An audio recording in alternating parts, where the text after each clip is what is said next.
Hello, everyone. Today's October 19th. It's currently 8:50. I'm like an hour late, but I'm here. I'm only gonna make it like an hour stream, just because like I know everybody has to work tomorrow. Everyone has things to do tomorrow. It's the beginning of the work week, and yeah, we have a lot to talk about tonight. So I didn't even think about doing my intro, but I hope you guys are doing well. I hope you guys are doing good. I hope you had a good weekend. Mine was very meh, but I mean, it was okay. But we all know this is the case I've always wanted to be talking about, and it's the Ellen Greenburg case. Yesterday, we did like a little live stream to get you ready, and then we talked about something else that happened. And then prior to that, I did a live pre recording. I talked a little bit about Ellen Greenburg and everything about it. But tonight, I'm actually going to finish where I left off. I'm not going to get all into detail because I feel like we should do it like the multi-series, like the way we did Madeline and Casey Anthony. But today, we're going to talk part one of Ellen Greenburg. And last we left off was the timeline. If you haven't seen what happened before, I suggest you go back and look at the others videos I made. But in 1983, I'm just going to jump right in. But in 1983, Ellen Ray Greenburg, she was born. Few years later, she met her fiance, Sam Goldberg, in 2007. In 2010, just after 3 years of dating, Sam ended up proposing to Ellen on the beach. They ended up moving into an apartment together. And then later that year in December, the months leading up to her death, Ellen Greenburg's parents and friends began to notice a significant change in her behavior. By the way, if you're wondering where I get this information from, I get this all from Crime Timeline. This is not sponsored, by the way, but I always get anything I need for some cases I've talked about from Crime Timeline. Ellen, who had always been cheerful and composed, became increasingly anxious, stressed. When questioned about these changes, Ellen attributed her anxiety to work pressures and stress of planning her wedding, scheduled in December 2010. Her anxiety reached a point where she even expressed a desire to quit her job and move back home with her parents. Ellen wanted to come home, surprising her parents with the text, I want to leave this place, get me out. And I think they put the messages in the documentation. Oh my God, where have you been? Hello, Janelle. Where have you been? How are you? How are you doing? How's everything? I hope you're doing well. I hope you're doing good.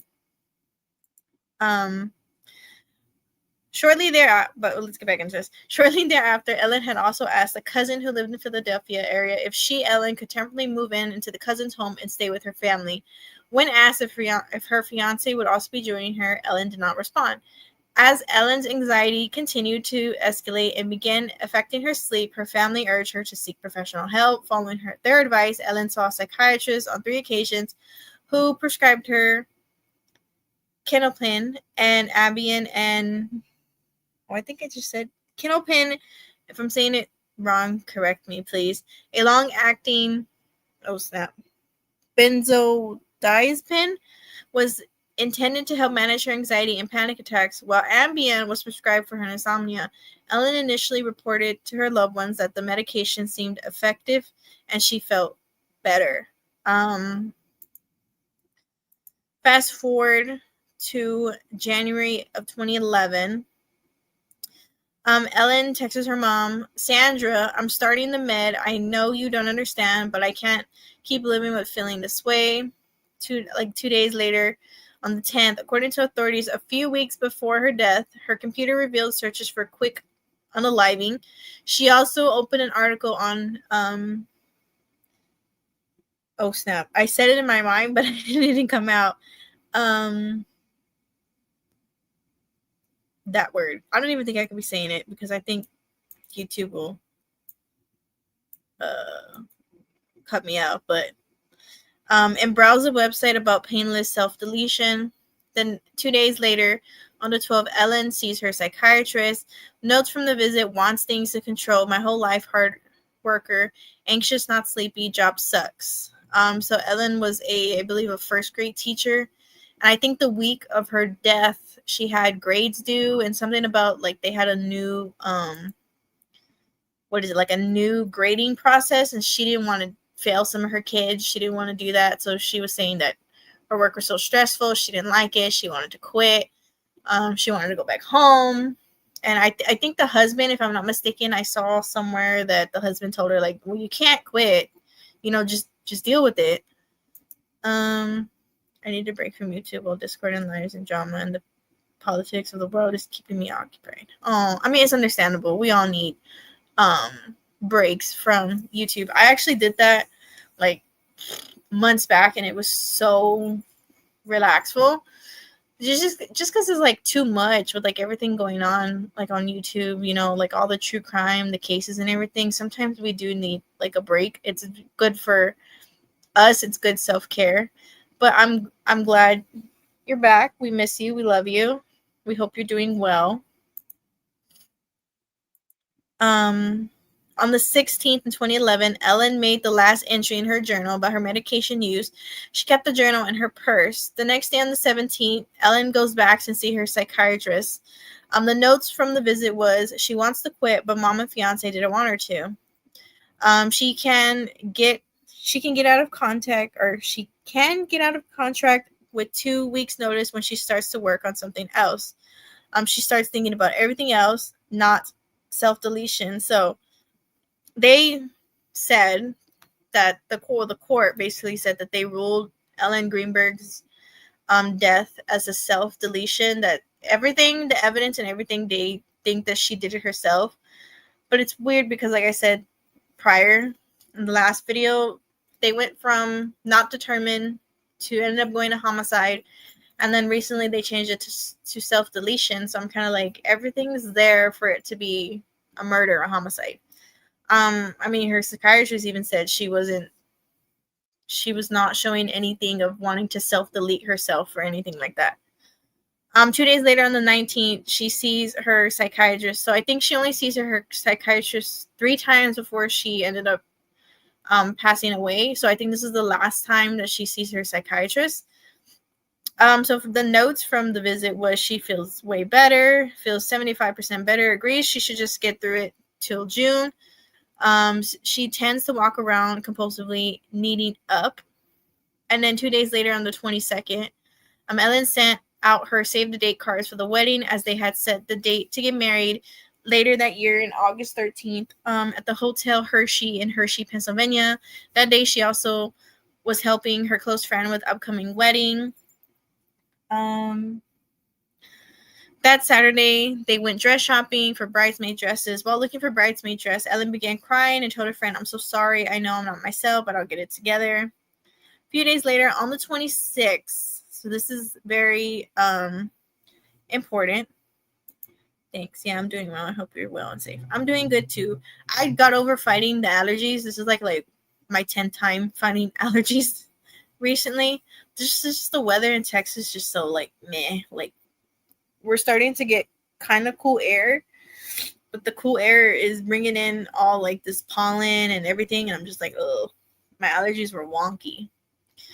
But I'm glad you're doing well and good. So January 26, 2011 is they put everything on there that happened that day. At 7 a.m., Ellen, she spoke to her mother. 12, Ellen received a text from a friend. "Yeah, you are getting out early," and replied with, "Thank God." At 1:15, Ellen Greenburg left her job early as school closed due to severe weather. They had like a bad snowstorm that day. At 1:26 p.m., Ellen stopped for gas, topping off her tank, ensured her fuel lines wouldn't freeze during the massive winter storm. Ellen had used her Via card at the gas station at Umbria Street, not far from the Venice Lofts. She had spent $41.20 at pump 4. Wow. You see how like Crime Timeline is very detailed? They tell you what pump she went to, how much she spent, and how much, I guess, her tank filled up to. At 2:30, she made a call to a local restaurant. 3 minutes later, Ellen calls someone. It lasted 30 seconds. In her apartment, she remotely entered the grades for her first grade students.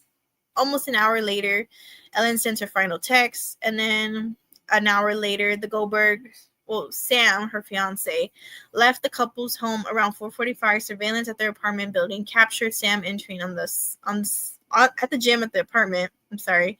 And then a minute later, Ellen's using her laptop, or I think they have like a, where it tells you they use it. And then almost an hour later at 5:30, Sam exits the gym and attempts to unlock the apartment, finds the interior swing bar latch engaged, begins calling and texting Ellen repeatedly. Oh, okay. So they did put the messages. Yesterday I was like, I wonder if they're going to put like his messages. So these are some of them. He said, "Hello, open the door. What are you doing? I'm getting pissed. You better have an excuse. What the F? You have no idea." 40 minutes later, Sam bangs on the door, shouts her name, but receives no reply. At 5:44, the neighbors later report hearing him yelling Ellen's name. 6 o'clock, he goes downstairs to the lobby, asks the doorman, Phil Hanson, to help break the latch. Hanson refuses, explaining it violates policy, but offers to call police. Between 6:07 and 6:10, Hanson calls Ellen's phone twice from the lobby. No answer. 6:14, Goldberg calls his cousin, Camion, who's an attorney. 6:23, surveillance captures Sam re-entering the elevator towards the 6th floor. 6:26, receives calls from his uncle James, who's also an attorney.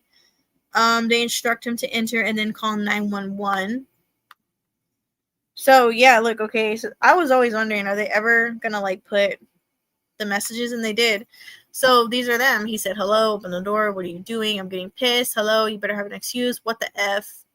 You have no idea." Sam then went downstairs to the lobby. He asked Phil, the security guard, to help him break the lock. Phil refused, as he told him it was against policy.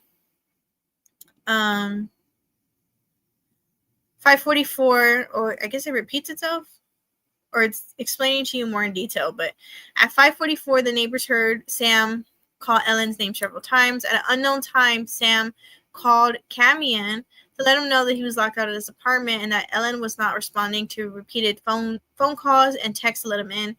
Cannon suggested to just ask security doorman for help. At 6, Sam went downstairs to the lobby requesting help, but of course they denied him, saying that it was against policy, that they couldn't leave where they were. So Sam attempts to call Ellen again. At 6:07, Ellen gets 2 calls from Venice Lofts, but no one answers. 6:10, Ellen gets another call from the Venice Lofts, but no one answers. The doorman, Phil, offered to call the police. Sam calls Camion to tell them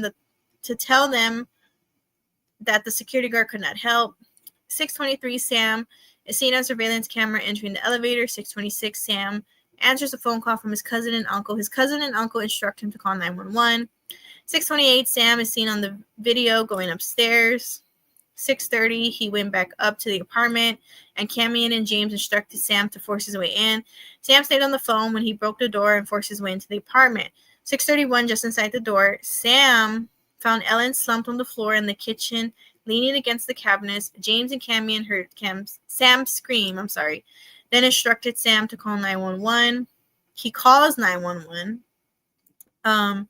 So the 911 operator told Sam he had to do CPR, so he was instructed to remove Ellen's sweater and to administer CPR. Sam lifted Ellen's slouched head in order to perform CPR. At the moment, Sam discovered a knife lodged in the victim's chest. Operator instructs Sam to stop administering CPR and that paramedics are on the way. I have that video. I'll show you the video of the 911 call. But at 6:36 was when emergency responders arrived at the scene.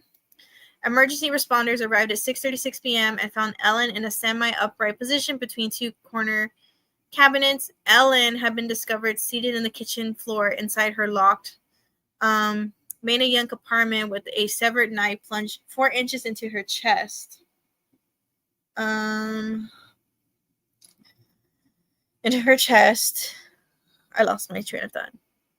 Okay, a strainer filled with blueberries and an orange appeared freshly sliced, rested on the counter. 2 clean knives were in the sink, and 20 stab wounds, with 10 alone in the back of Ellen's neck, covered her body. At 6:42, she was pronounced deceased. When medics arrived, they found Ellen in a semi-upright position between 2 counter cabinets. 7:30, James and Camion arrived at the Venice Lofts apartment after received multiple calls from Sam. A minute later, Officer Jamie Budd arrived and requested the medical examiner. At 8:27, the detectives arrive at the scene. Detective Vio and Reeve arrive. They describe the scene. So Ellen was seated back to the cabinets, eyeglasses on the floor, white towel in the left hand, hair tie on the right wrist. No personal effects. Almost an hour later, at 9:20, homicide detective from Philadelphia Police Department responded. 9:55, final document assisted of the body at the scene made by EMO. 11:25, fiance arrived by police transport to the Northwest Detective Division of the Philadelphia Police Department for questioning. The body was removed around 3 o'clock in the morning for autopsy. So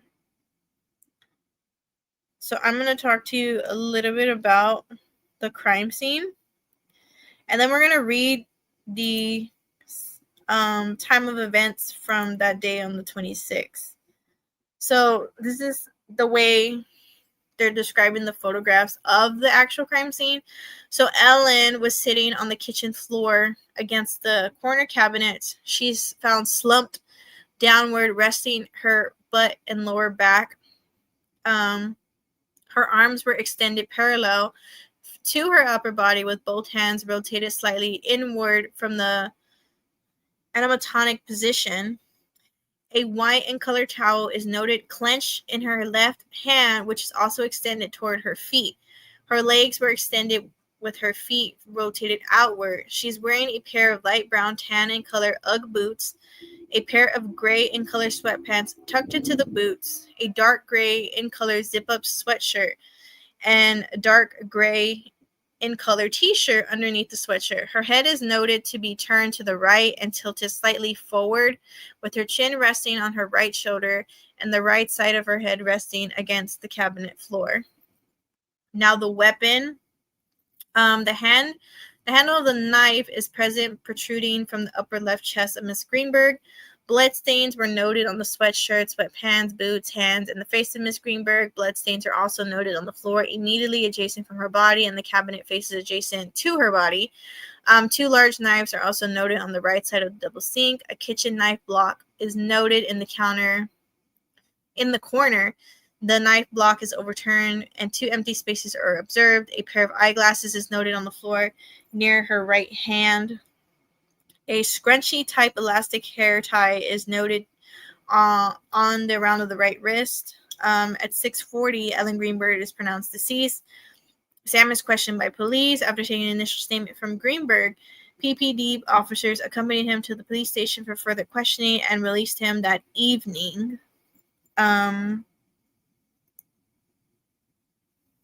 You can contact us through the form available here. Please feel free to reach out with any questions. Okay. So, they gave us like really, really detailed timeline of that day where she left work early because obviously they were having a bad snowstorm, to when they described the crime scene and the weapon itself.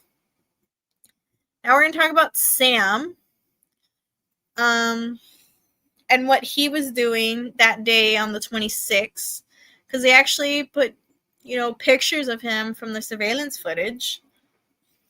Now, remember, he went to the gym when this whole, what people are saying, that she self-deleted herself, when she went and self-deleted herself with the 20 stab wounds and all that. My opinion, I don't think she ever intended to I don't think she self-deleted herself at all. I really don't. You cannot tell me the way that they found her and how she had all the stab wounds. That is not someone who's trying to self-delete themselves. That is someone who got murdered. Okay. I don't think I can show you the diagrams just because YouTube will probably take it down. But I can link you the specific part where Crime Timelines talks about it, and you guys can look at it like on your own. But it's very, I mean, for the court to even be like, they went from not undetermined to homicide and then changed it to self-inflicted. I'm kind of like, that is clearly murder. That's a homicide. Or that is not someone who self-inflicted themselves. Like, no. So on the 26th, around 15:30, Sam Goldberg exited the gym on the first floor of the Venice Loft Apartments. When he returned at 5:30 p.m., he found that he couldn't enter the apartment because the door had a hotel room style latch engaged from the inside. Despite using his key and banging on the door, Ellen did not respond or unlock it. So at 6:32, Sam is seen on surveillance video entering the elevator by himself. Sam went to the gym and returned about 30 minutes later. He found himself locked out as the apartment swing bar lock was engaged from the inside. Unable to reach Ellen by phone, text, email, or by shouting through the door, Sam said he forcibly broke it open and discovered Ellen unresponsive on the kitchen floor. At 6:33, he calls 911 to report that Ellen was lying on the kitchen floor with blood everywhere. He explained that he had left their 6th-floor apartment around 45 minutes earlier to work out in the gym on the 1st floor. Sam described in his 911 call that he found Ellen Greenburg laying flat on her back. The 911 call. So Ellen Greenburg's body was found under suspicious circumstances involving a multiple stab wounds. Sam Goldberg called 911 to report that Ellen Greenburg was lying on the kitchen floor with blood everywhere. He explained that he had left their 6th-floor apartment around 45 minutes earlier to work out in the gym on the 1st floor. Sam Goldberg describes in his 911 call that he found Ellen Greenburg laying flat on the back. Here's the 911 call.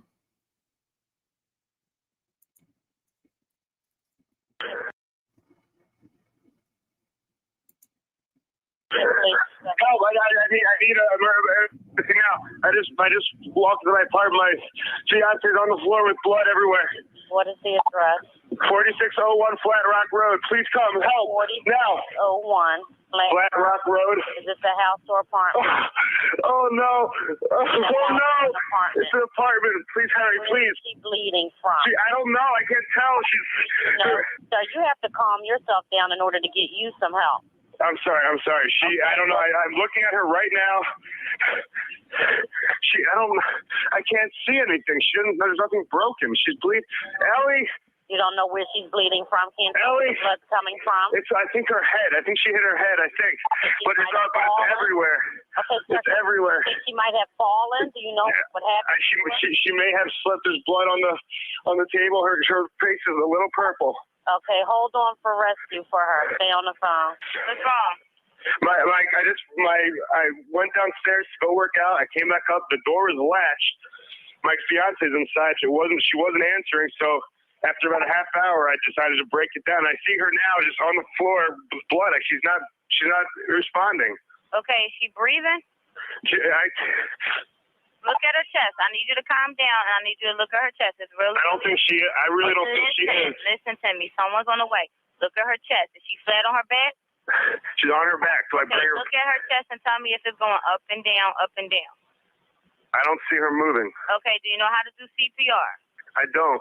Okay. I can tell you what to do. Okay, until they get there. I want you to keep her flat on her. God. Hello. Yeah, hi, okay. Are you willing to do CPR with me over the phone until they get there? I have to, right? Okay, so get her flat on her back, bare her chest, okay? You want to rip her shirt off. Okay. Kneel down by her side. Oh, my God. Ellie, please. Listen, you can't freak out, sir, because you Okay, I'm trying not to. Her shirt won't come off. It's a zipper. Oh, my God, she stabbed herself. Where? She fell with a knife. Oh, no, her knife's sticking out. Her what? There's a knife sticking out of her heart. Oh, she stabbed herself? I guess so. I don't know where she fell on it. I don't know. Okay, well, don't touch it. Okay, so I just let her down here now. I mean, what do I do? No, I mean, you can't. If the knife is at her chest, it's going to be kind of hard for you to do CPR at this time. Oh, no. Oh, my goodness. Okay. Police, which operator? 277. Is someone coming here? Yes, they are. You said 4601 Flat Rock, right? Yes. Okay, someone's on the way. And the knife is still inside? Wait, so what? The knife is still inside of her? Yes, I didn't take it out. Was it her chest or what area? It's in It's in her chest. It looks like it's right in her heart. Okay, someone's on the way out there. Okay, just get. Oh my God! Oh my God! How old is she? She's 27. 27. And there's no sign of life at all? Like, No, please don't be. What? Then turn to her arm and tell me if she responds to pain. Ellie. She's not. Her arm, her hands are still warm. I don't know if that means, but there's blood everywhere. I know, but you can't, and the knife is still inside of her. How far? Can you see how far it went in? It looks pretty deep. Okay. It looks it's a long knife. Don't touch anything. Yeah, don't touch anything, okay? I'm not touching anything. I can't believe this, though. So wait, it was just you there with her? We're the only ones here. And she ran in the door, you said latched it shut? No, I went downstairs to work out, and when I came back up, the door was latched. Oh. Like, it was, it wasn't like it was, it was like locked from the inside, and I'm yelling, so I'm was yelling. Your house broken into? No. So there's no sign of a break-in? No sign of a break-in at all. I mean, there will be when you get here, because I had to break the latch, but to get in. Okay, 4601.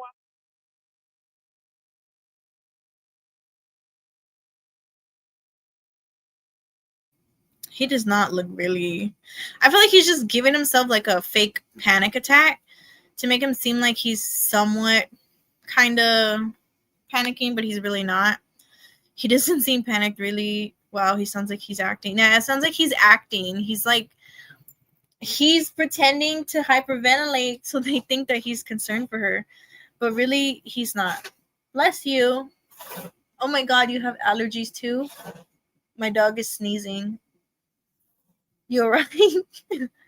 You okay? You got allergies too?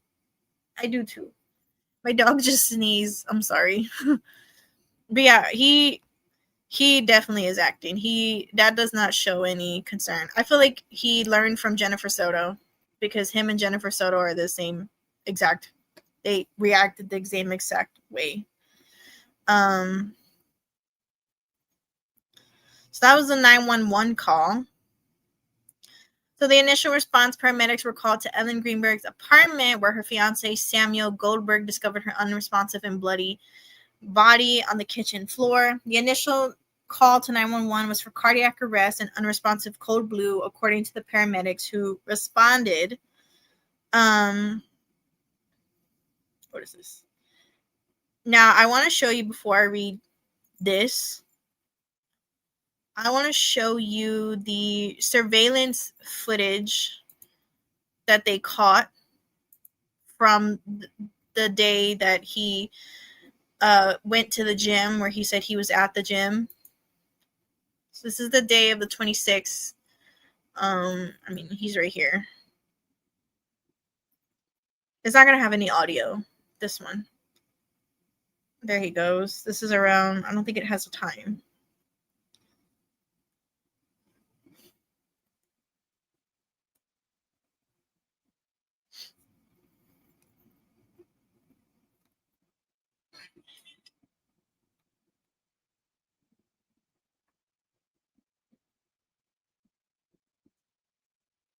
There he goes leaving.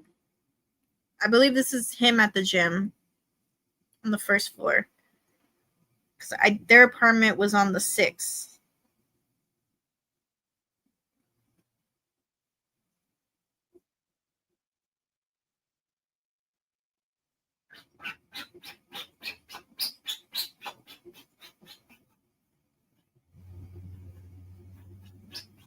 Did it end?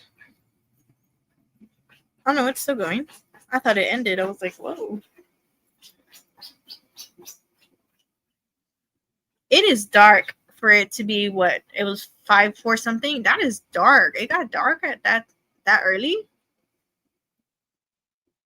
Wow.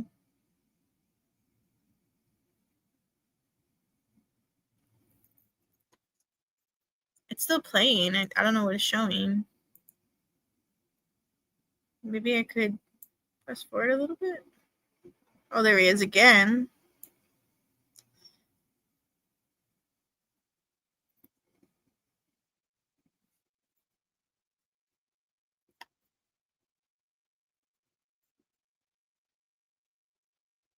So this is probably the time he's either calling Ellen or he's calling his, what is it, did I say, his uncle or his cousin?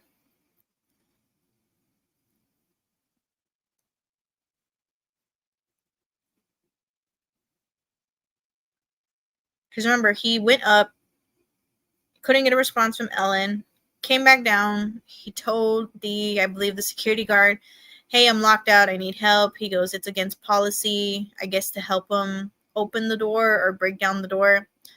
So he calls his, I think it was either, I believe it's his cousin and his uncle. I know it's someone and his uncle. They're both attorneys from what Crime Timeline said. And he's saying, like, well, what do I do? They're like, well, just go up there, break the door down, whatever the case may be. And then that's when he discovers Ellen. They're like, oh, you got to call 911. But I've always wondered, was the door really broken when he claimed he broke it down, or has it always been broken? In my opinion, allegedly, seeing this whole case and everything from the beginning, in my opinion, I think he had something. It's all alleged, in my opinion, speculation. I think he had something to do with it. Just so many red flags, so many inconsistencies. Just seeing this case. But I've always wondered, was the door ever broken? Like, when he actually broke it down, when he claims he broke it down, did he really break it? Or had it always been broken? Like, did he set up, my opinion, all alleged, after he, allegedly, he murdered her, did he break the door to stage it look like, oh, I'm locked out the room? I've always wondered. This is at 6:32. I mean, he doesn't really look frantic. He's just there.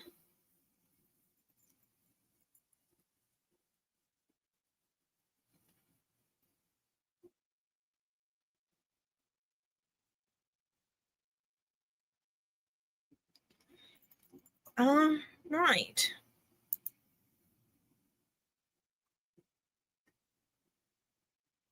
So we'll scroll back up a little bit.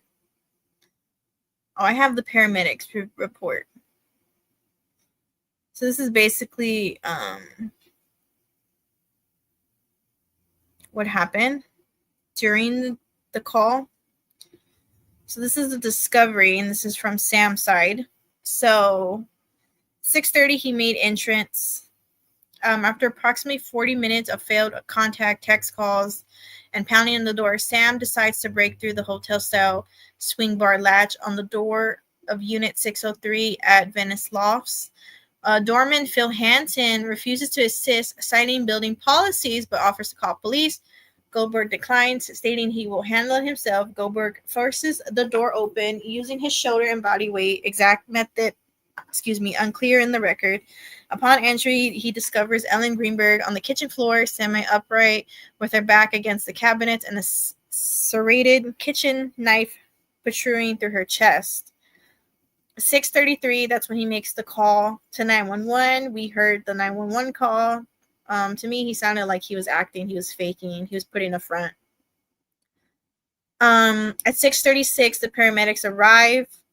They arrive on scene approximately 3 minutes after the 911 call. They find Ellen unresponsive, pulseless, and cool to the touch. He claims she was warm. He said her hand's warm, but paramedics are saying no, she's cold. She was seated upright with her back against the cabinets. Observed, noted in the paramedic notes, knife protruding approximately 4 inches into the chest, blade 10 inches total. No active bleeding, blood pooled on the clothing, but minimal blood on the floor, indicating that most bleeding occurred prior to her collapse. Early signs of rigor mortis in her extremities. Paramedics pronounced Ellen Greenburg deceased at 6:40 p.m. So, behavioral observations. Then Goldberg's 911 demeanor is panicked but inconsistent, alternating between shock and self-promoting. I have to, right? She fell on it. How does someone fall on a knife? Like, let's be real. If a knife falls to the floor, it's not going to stay upright. Like, it's not going to sit on the tip and, like, point up. it's gonna fall and lay like on its like flat. It's gonna lay flat. So I don't know how she fell on it. And for him to say I have to, right? Like, bro, that is your fiance. That's what the love of your life. If that was your fiance, if that was my fiance or my husband, I wouldn't even ask, do I have to do CPR? I would be doing the CPR. Like, hello. The fact that he said like, oh, I have to, shows me a lot. Shows me about his character. He never explicitly states witnesses the event, only discovering the aftermath. His statements, she stabbed herself, she fell on it, I don't know, are reactive rather than descriptive, suggesting uncertainty or improvisation. Expert later noted the hesitation and confusion during the call as potential significant. Given that Ellen had already been deceased for some time when paramedics arrived. What is going on? I don't know what's going on. I mean, just the way he's acting, like she stabbed herself, she fell on it. They pronounced her deceased at 6:40. Police arrived shortly thereafter, securing the apartment and interviewing Goldberg on site before transporting him for questioning. So this is his statement. This is Sam's statement, guys. Goldberg told officers who responded to 911, he told the officers who responded to the 911 call that he had left the couple's 6th floor apartment to visit their building's gym approximately 4:45 p.m. Approximately 45 minutes later, Goldberg said he returned to the 6th floor but found the apartment door swing bar locked, engaged from the inside. Goldberg explained he had returned to the building lobby to try to reach the victim via cell phone calls and text messages. When approximately 1 hour passed without a response, Goldberg said he decided to enter the apartment by force. Goldberg stated that he returned to the 6th floor accompanied by a building security guard later identified as Philip Hanson and forced the door open. So Phil didn't help him open the door, but Phil was there when Sam broke the door open. Once inside, Mr. Goldberg discovered the victim seated on the kitchen floor with her head slouched over. Goldberg recounted that he immediately called 911 in accordance with the emergency operator instructions. Mr. Goldberg lifted the victim's slouched head in order to perform CPR. At the moment, Mr. Goldberg discovered the knife lodged in the victim's chest. Medics arrived and pronounced the victim dead at 6:40. Didn't he say he had to zip her shirt down and that's when he discovered the knife? So you're telling me that Ellen, so they say it's self-inflicted, that Ellen zipped down her shirt, stabbed herself all those times, zipped her shirt back up, and just fell to the floor to her final moments. So you're telling me she had the time to stab herself, zip her shirt back up? Wouldn't you think that if this was self-inflicted, if she wanted to self-delete herself, she would still stab herself even with the jacket unzipped? You know what I'm saying? Like, how did he discover it once he unzipped her shirt? Like, it would have been noticed, no? Like, if she would have done it, like, he would have seen it. Why did he have to unzip it and then he saw it? I'm very, To me, that's my red flag number one. Note, in a written declaration, Mr. Hanson stated that he did not accompany Mr. Goldberg in the 6th floor on the night in question. He was not present when Mr. Goldberg entered the apartment.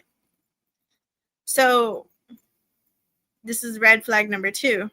Sam said, he stated actually, he put in his statement that when he went to go break the door down, that he was accompanied by the building security guard, Philip. Now, Philip is saying, and he stated that he did not accompany Mr. Goldberg on the 6th floor on the night in questioning and was not present when Mr. Goldberg entered the apartment. So you have Sam saying, oh yeah, the security guard was there. He just witnessed it. And you have the actual security guard saying, I was not there. I wasn't even present when he broke down the door. Red flag number 2. All right. This is the paramedics' point of view. I actually I could read it and then I'll read, because who's the first one that comes up?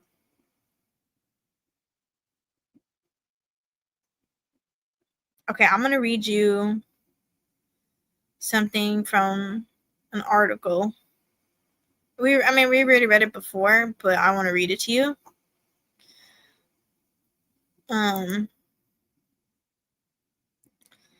So this is the timeline of events of pertinent events, if I said that correctly, on 1/26/2011. So this is basically the timeline. So let's get out our handy dandy I'm gonna do this color highlighter and our handy dandy pen. We gotta pick a good color. Let's do blue. All right. So the following timeline of events was accompanied by the undersigned based on the Philadelphia Police Department document review of call logs, response reports, keycard swipes, logs from Ellen's apartment building, and surveillance video from the same location. It should be noted that there is no approximate 4-minute variation between the cited sources. So this is basically the timeline. So keep in mind all these timelines, if I could. So at 1:32, Ellen enters the parking garage of the apartment complex per key swipe. 1:53, the fiance enters the parking garage of the apartment complex per key swipe. We're highlighting important details. 4:51, the fiance enters the gym of the apartment building per key card swipe. Collaborated by surveillance video in the lobby. We saw that video. These are very important to note. Okay. 5:30, the fiance on surveillance video leaving the gym and walking towards the concierge desk in the lobby of the apartment building. Okay. 5:31, fiance on surveillance video getting to a lobby elevator while reading the mail. So just right here alone, just reading these 4 right here. I should get the pen. Hold on. Just reading right here.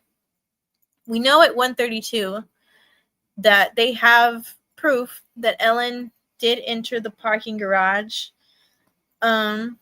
because she used her key card swipe. We also know a few minutes later her fiance enters the parking garage of the apartment because he used his key card swipe. So we know that she got there at 1:32, he got there at 1:53. We also know at 4:51 he enters the gym using that key card swipe. We also saw the surveillance footage at 5:30 where he's leaving the gym and walking towards the front desk of the lobby. At 5:31, fiance on surveillance video getting on lobby elevator while reading the mail.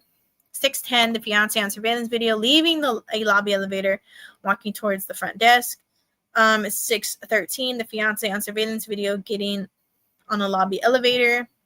6:25, fiance on surveillance leaving the lobby elevator. While 6:31, fiance on surveillance video walking through the apartment building lobby while talking on the cell phone. I believe right here, we're going to do green. Right here is where I believe he's doing his first rounds of what are you doing? Answer the door. What the F to Ellen, where he was trying to contact her. So 6:31 is where I believe, allegedly, he was trying to get his first contact with Ellen.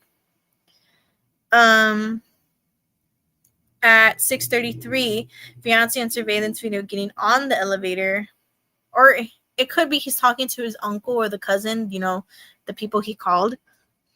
At 911 or 6:33 p.m., I'm sorry, 911 is called by him. So he called 911. We got to note this. At 6:33.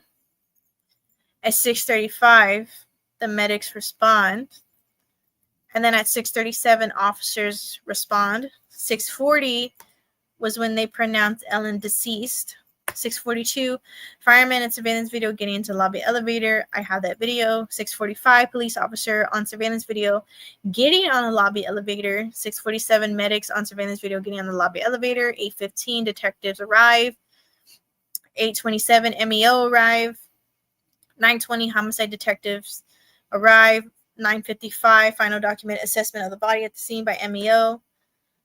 11:25 was when the fiance arrived by police transport to the Northwest Detective Division of the Philadelphia Police Department for questioning. So they give us the whole detailed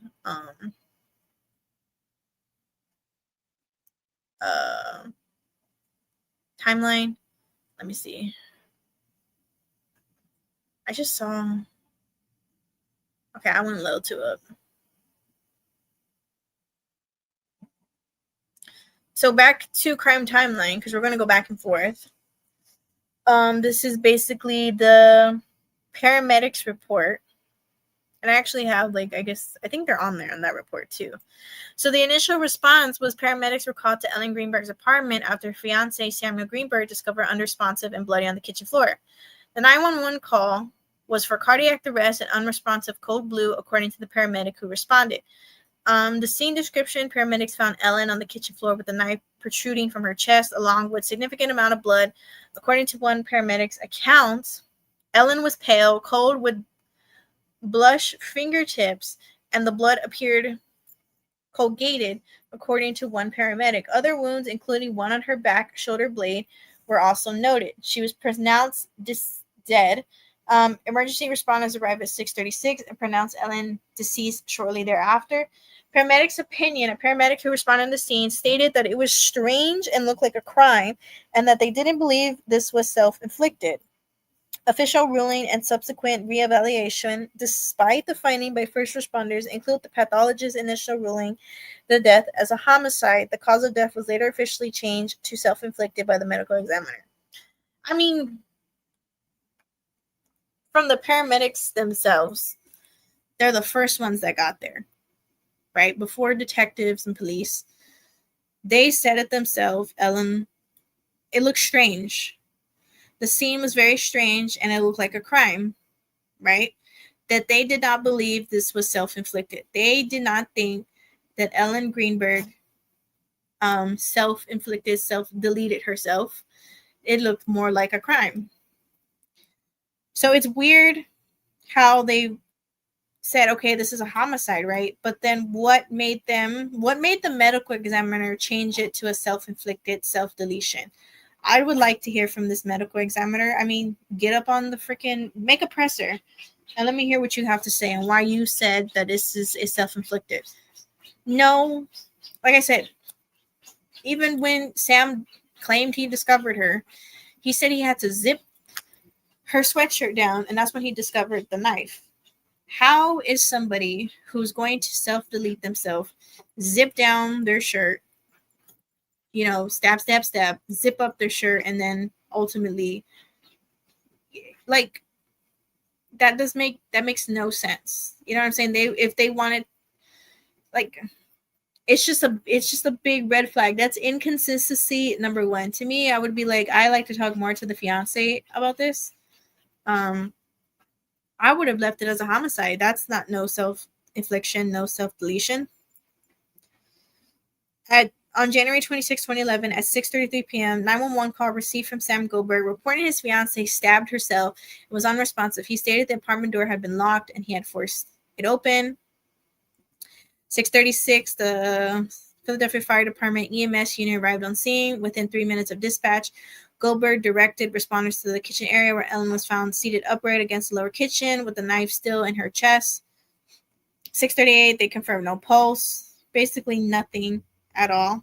She had no pulse, no spontaneous respirations, no cardiac activity or monitor, fixed pupils. They noted the body exhibited rigor mortis beginning in upper extremities and the skin cold to the touch. He claimed that Ellen was hot. She was warm. And three minutes later, the paramedics were like, she's cold. She's cold. Between 6:39 and 6:40, EMS contacted medical control for pronouncement authority. Time of death officially called at 6:40. Paramedics documented no life-saving measurements attempted beyond initial assessment due to the presence of the enabled knife, multiple protruding wounds, and clear signs of death. So the way she was seated upright. Her back was against the kitchen cabinet. Her head was tilted to the left. The weapon was a severed kitchen knife, emblem 4 inches deep in the chest, handle protruding, blood moderate pooling beneath torso, dried streaks,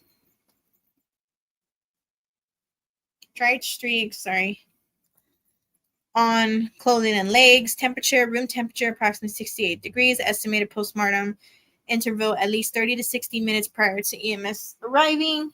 Other details: no movement of objects near victim. No cell phone was located in the bathroom. No defensive injuries noted visually at the time. No signs of struggle or disarray in the adjacent rooms. Front door showed fresh damage consistent with forced entry. Summary from the responders: EMS classified the incident as a obvious death, penetrating trauma, and deferred the scene to police and the medical examiner. The unit cleared the scene, confirming law enforcement's presence and medical examiner notification. Well, and here's the... So Phil Hampton, the security guard at Ellen Greenburg's apartment at the time, is seen in 2011 surveillance footage. So I think he was going up when the paramedics went up. But here's the video, if it decides to get better. So I believe this is Phil.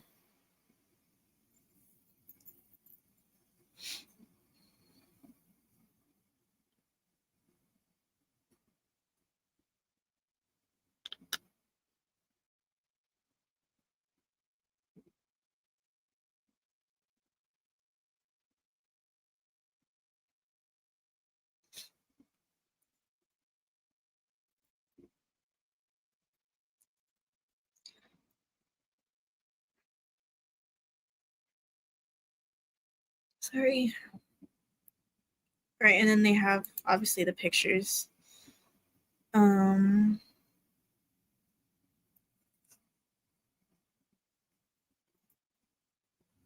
I believe this is Phil, the security guard with first responders, the firefighters.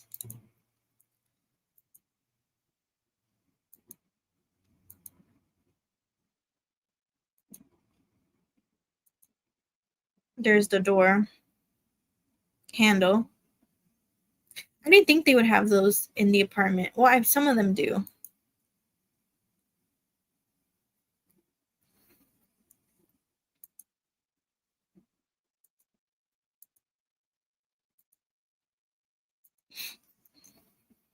All right. So here we go. So the discovery of Ellen Greenburg. 6:40 p.m. Ellen Greenburg had been discovered seated in the kitchen floor with her head and upper body resting against the cabinet. Inside her locked Manayuk apartment with the severed knife plunged 4 inches into her chest, EMS arrived. They observed that Ellen was seated in the corner of the kitchen with coagulated blood running horizontally from her nose to her ear. Note, this positioning indicates she was likely initially laying flat on the ground when she was stabbed. No neighbors reported any loud noises or arguments. Did you hear that? Do I need to read it again?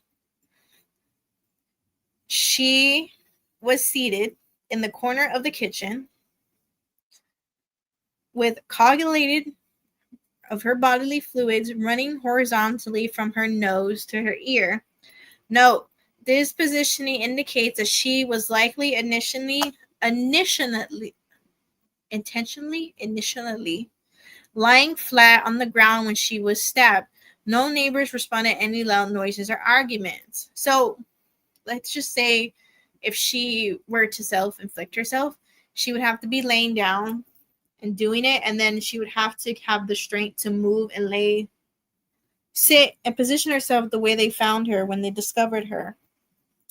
This is not no self-infliction. She was murdered, and they moved her and positioned her like that. Said to themselves here that the way her bodily fluid went from her nose to her ear indicates that she was lying flat on the ground when she was stabbed.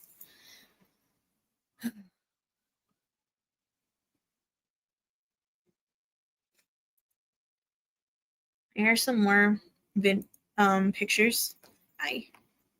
What is going on outside?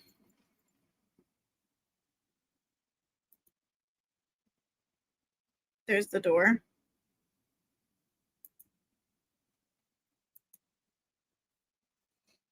There's the I believe the kitchen. I believe she's on the other side of the kitchen bar, the island. There's the overturned knife set that they were talking about. This is where she would have been. So this is where they found, I believe this is where they found Ellen. Look at that. You cannot tell me this is self-inflicted.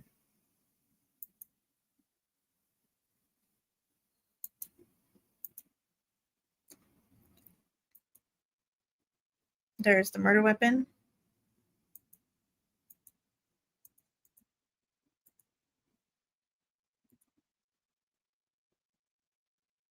Okay, I do have all the police report in this document.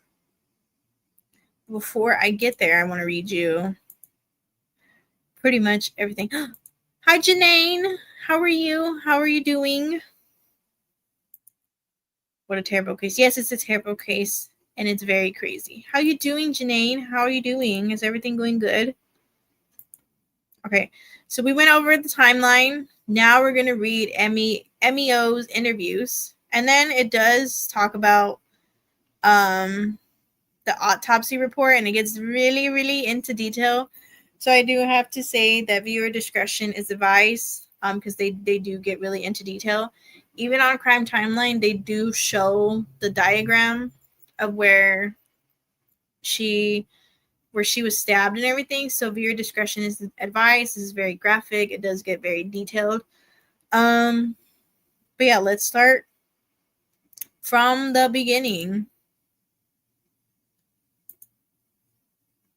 That's good. That's good. You're doing great. I'm glad to see you too. So the assigned MEO investigator interviewed Ellen's parents the next day after they discovered Ellen at 7:41 a.m. One parent, they should just say the name of the parent, not one parent, reported last speaking to Ellen on the 26th, the day prior, around 7 a.m. During that conversation, Ellen gave no indication that something was wrong. Her parents went on to tell the investigator that Ellen had been dealing with anxiety issues for several weeks leading up to her death. The parents explained that Ellen seemed anxious, insecure, not sure of herself, and not liking how she felt. She was reportedly under the care of a psychiatrist for this. Ellen's parents stated she was stressed about her work as a school teacher. They noted that the day of Ellen's death was the due date for submitting her grades. Parents denied having any concerns about Ellen's fiance, indicating that they were happy to have him as an in-law, describing him as a fine young man. They denied knowledge of any prior verbal or physical abuse in the relationship. They similarly denied any history of prior self-deletion attempts or ideation. So, I mean, even her parents said it herself. You know, they denied saying like, oh, she never wanted to self-delete herself. She never had any attempts. She never thought of it. I mean, even the psychiatrist said it herself. She never showed any signs of it either. So, but the fact that they say he's a fine young man, no, he's not no fine young man. That's a red flag, young man. On the 27th at 11:30 a.m., Ellen's psychiatrist was interviewed by the assigned MEO investigator. The doctor stated Ellen only recently started care and only been seen 3 times before her death. They indicated Ellen was being seen for severe anxiety and had persisted for approximately 2 months. Ellen indicated stress related to work, feeling overwhelmed and pressured. Ellen mentioned during a session with her psychiatrist that recent changes in school regulations and issues with difficult students were at issue. Ellen indicated she was contemplating leaving her job. The psychiatrist reported that one of Ellen's parents contacted the psychiatrist's office to convey their concerns for their daughter. I'm going to highlight that part.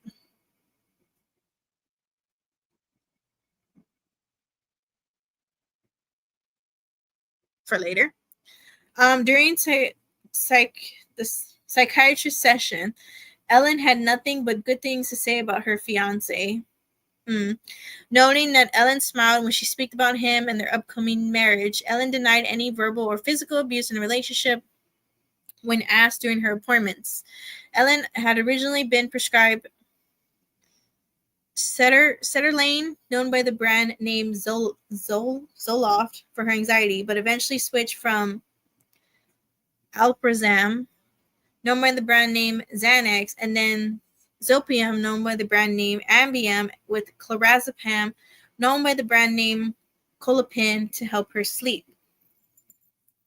So, I mean, the psychiatrist said that she's only seen Ellen like 3 times before she passed. She said that she had good things to say about her fiance, that she was stressed about work, that she was thinking of leaving her job. The psychiatrist also said that one of Ellen's parents contacted that psychiatrist and was saying that they contacted the psychiatrist's office to convey their concern for their daughter. Oh my goodness, look who's here. It's the man of the hour. It is the man of the freaking hour. It is Danny. Well, hello, Danny. I was in your live earlier, and then, what did I do? Oh, I made dinner, and then my phone died, so I didn't get to finish the stream. I have to go back and look at it after. He has arrived, everybody. Danny, the man of the hour, has arrived. He's arrived. Now, I do want to say that viewer discretion is advised because they do get very detailed in this autopsy report. And I can't say big words, so bear with me. Okay, bear with me. So, a summary of the autopsy report. The remains of Ellen Greenburg were examined by the MEO on the 27th. Dr. Marlon Osborne, with the examination starting at approximately 9 a.m.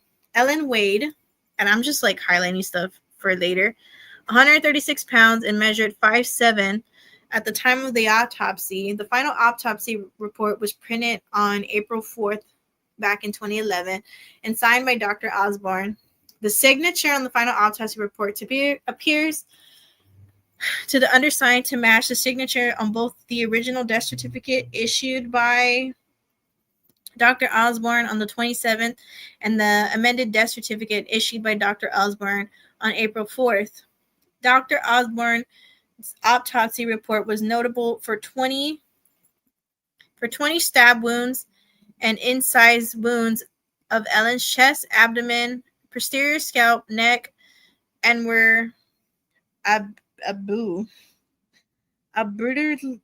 bear with me. Aburality design wounds A through T. All wounds were described as having associated soft tissue hemorrhage.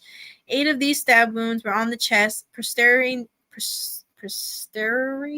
neck, penetrating only 0.2 or 0.3 centimeters, less than 1/8 inch deep, with only superficial soft tissue injured. 5 of these stab wounds were on the chest and posterior neck, penetrating 1.4 to 2.1 centimeters between half and 7/8 half deep, with no vital structures injured. I have to highlight this for later. So you got 8, and then you got the 5 over here. It went from the chest to the neck. This one was the same thing, the chest and the neck. Okay. 1 stab wound on the posterior neck penetrated 3.0 centimeters, approximately 1 3/16 deep, with no vital structures injured. The depth of penetration was not documented for the incised wound of the posterior/right scalp.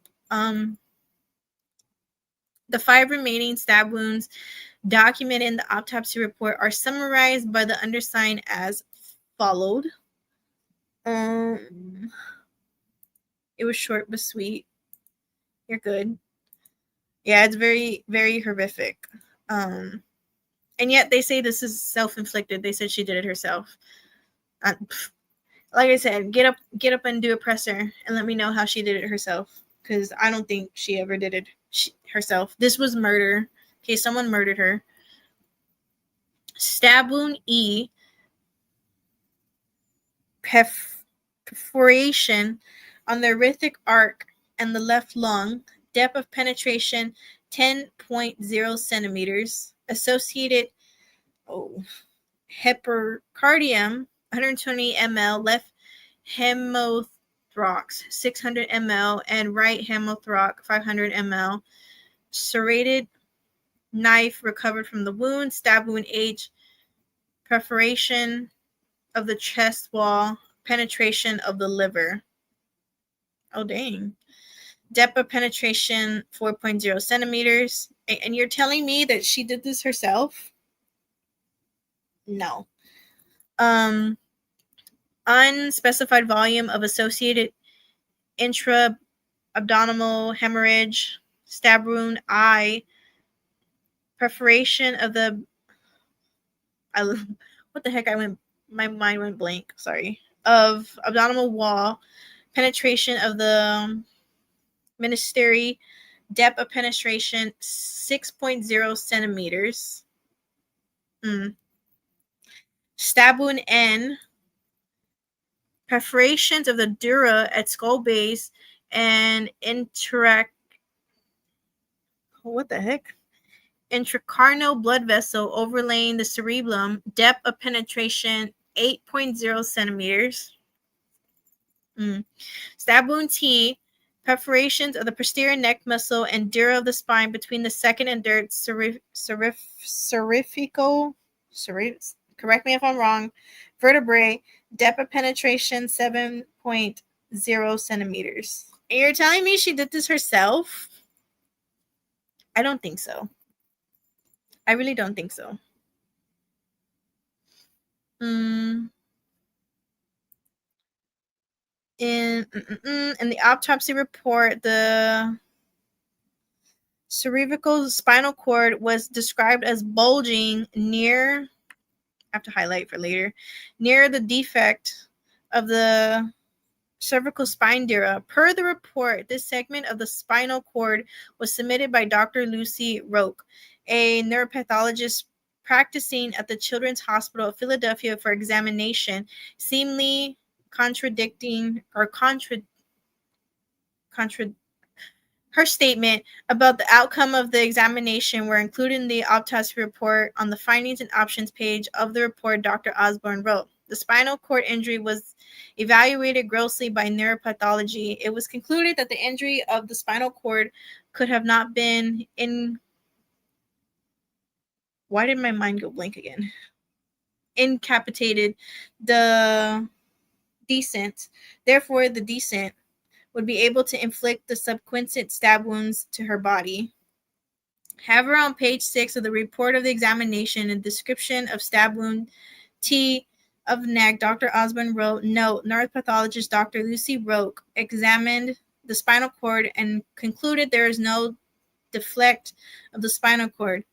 Other permanent findings of the autopsy report were multiple contusions on Ellen's right upper arm, right forearm, abdominal wall, right thigh, and near her right knee.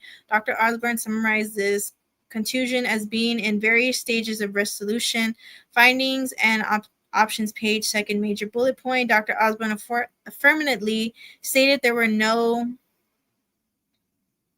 I'm going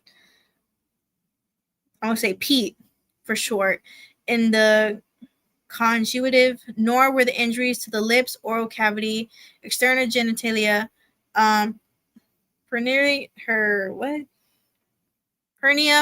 her butt, and her lady part.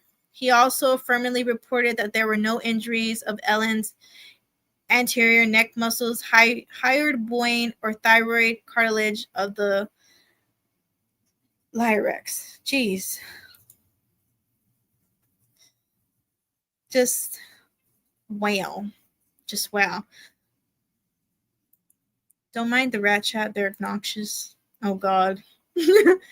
All love here. We love the rat chat. We love you all. We love you all. Welcome, welcome, welcome, welcome. There's a lot of you here.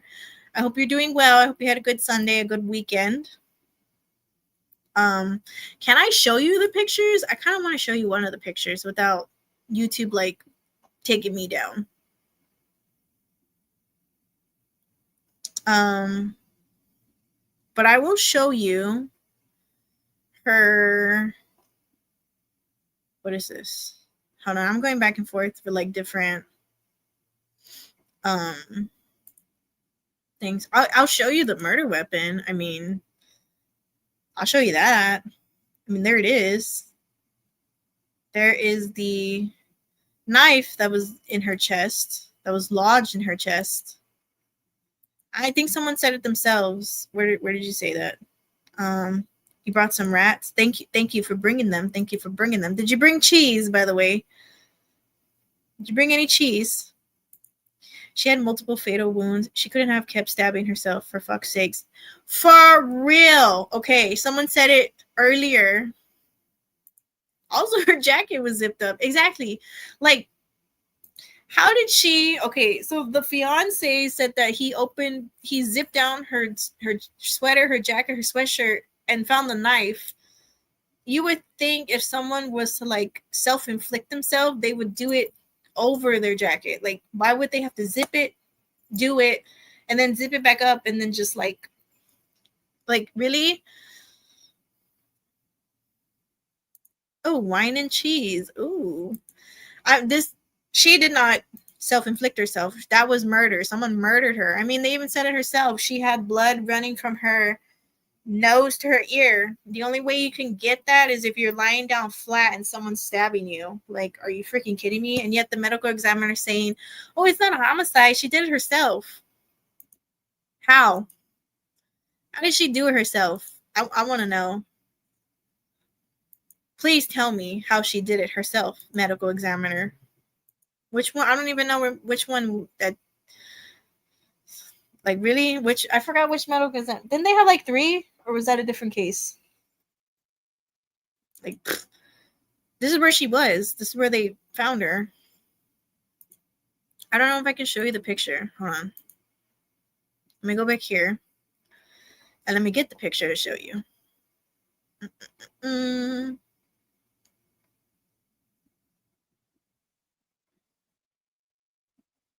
I do have both. The autopsy report, the homicide version, and the self-inflicted version. I can show you both. I'm going to show you both. But they also said a pathologist at the medical examiner's office noted multiple bruises while performing Ellen Greenburg's autopsy. Later, after reviewing the photos, an outside pathologist working with Greenburg family wrote that the bruises were consistent with repeated beating. Ellen Greenburg had 20 knife wounds and at least 11 bruises. Authorities said she self-deleted herself.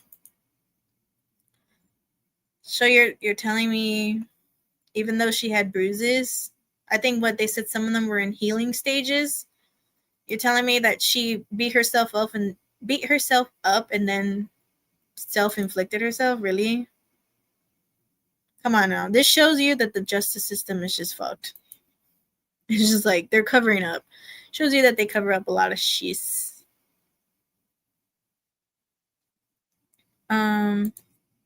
It says 10/4/20. Huh? Justice for Ellen Greenburg. What they allege is physically impossible. Yep, they're doing cover up. I feel like it was a cover up. The chest wound did not bleed because her heart had already stopped. Period. She was clearly battered. Yep. You guys are speaking nothing but facts. You really are. I mean, come on now. The man beat her. And the man told her, you better say I'm a good man. He ain't no fine man. He's not no fine young man as they described him to be. Okay. So I have the 3D diag computer model that they did. I'm going to show you one. Can I show you the whole thing without YouTube taking me down? Will I get in trouble or no? Let me know. Let me know. Here, I'll show you this one. I think I can open it. Let's see. Okay. I don't think I will because I think Grizzly has showed it. I just need to do like the viewer discretion is advised, very graphic. You're telling me Ellen was what? Ellen was 5'7". She weighed 136 pounds. Excuse me. You're telling me that a girl who showed no signs of wanting to, yeah, this is trigger warning. Trigger warning. You're telling me that a girl who showed no signs of wanting to self-delete herself, who was clearly, I mean, you could see it in the pictures, who clearly, for legal purposes, I have to say this, allegedly was beaten, could do something like this to herself? Like, are you kidding me?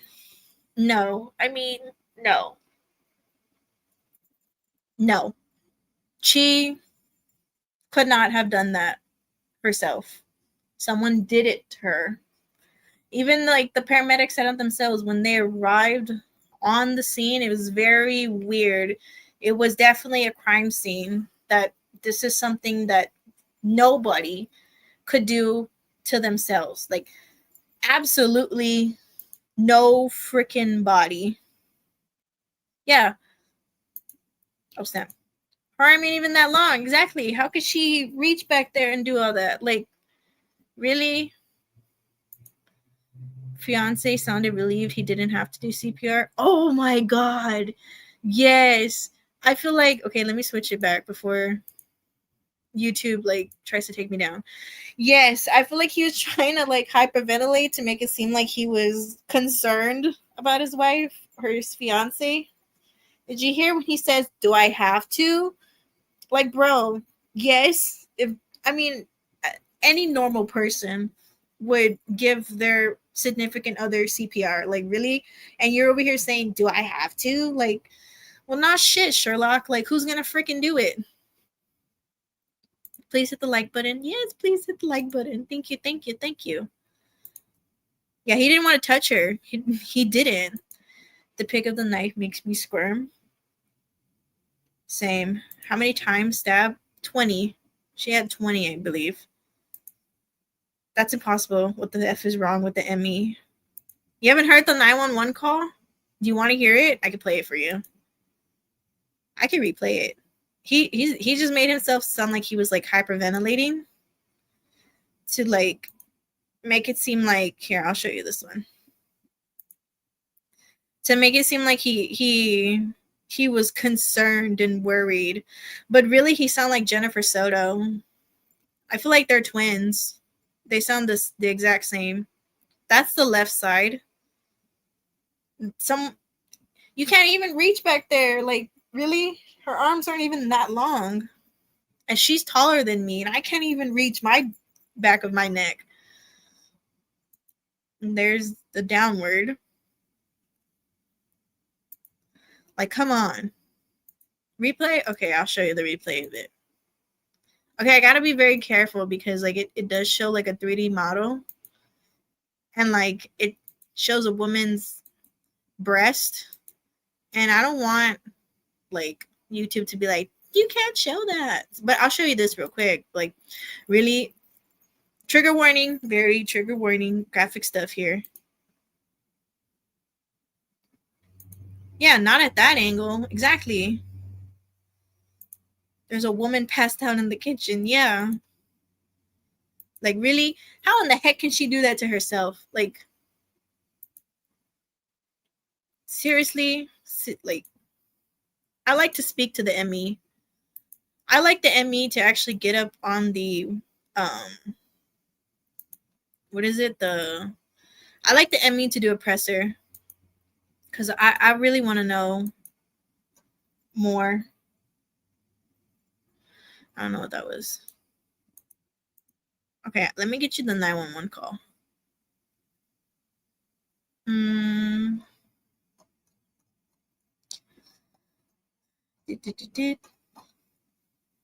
Where is it? I gotta go back. There it is. She did not do this. Exactly. She did not do this. I mean, repeat the 911 call. Yeah, I'll play it right now. Let me pull it up.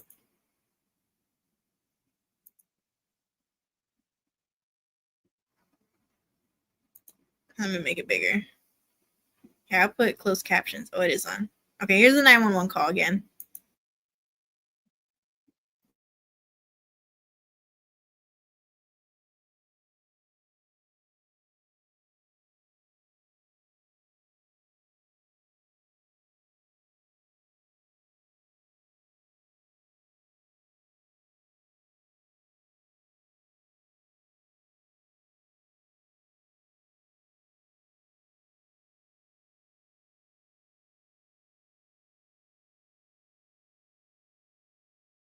Is there no sound? God dang it. There goes StreamYards again. Earlier I played it and it had sound. I don't know what's going on that it's not having sound. Hold on. Let me remove it. Let me actually open it up on my actual YouTube. This is what happens sometimes on my stream. Sometimes StreamYards likes to play around and not like to show audio. So I apologize.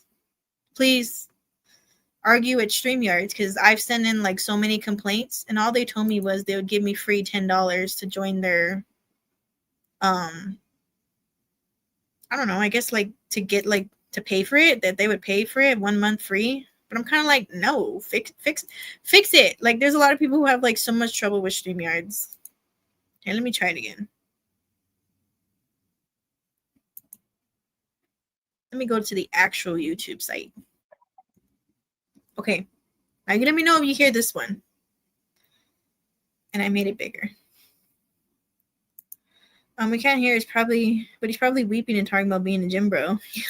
Yeah, no, he's hyperventilating. He's pretending to hyperventilate. Okay, let me know if you hear this. Let me know if you hear this one.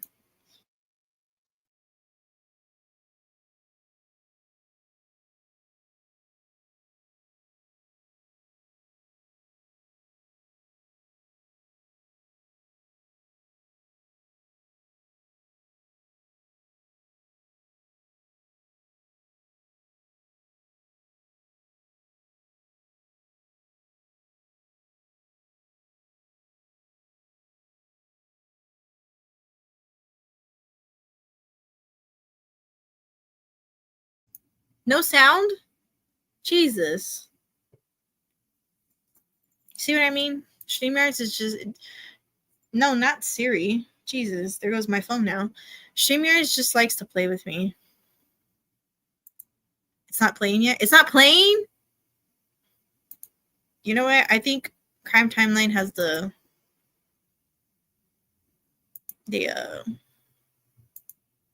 transcripts of it. Let me see. Damn you, StreamYards. Hold on, let me pull it up. Earlier it was playing like perfectly fine. And now it's just not, it's not even. Hold on, I think they put this transcripts on here. I'll just read it to you. But I can't reenact him because he's such a good actor, y'all. I mean, he's a good actor that he's crying and sobbing for his fiance. I heard better crying and sobbing. Come on, bro. You sound like you're trying to hyperventilate. It didn't play? Yeah, like me. Don't be like me. Why? What'd you do? Let me see. I think it has the 911 call on here. Never fear. Des will find you a transcript. But I can't reenact his good acting, y'all. He did good acting. I'm being sarcastic right now.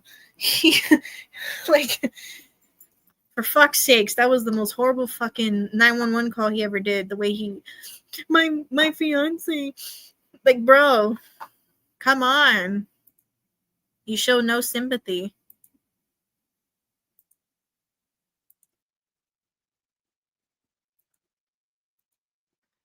You stay in trouble? Oh God. Has anyone seen Connor? No. No one. I don't know who Connor is. Is he always in here? Okay. So here we go. Hang on. What's this?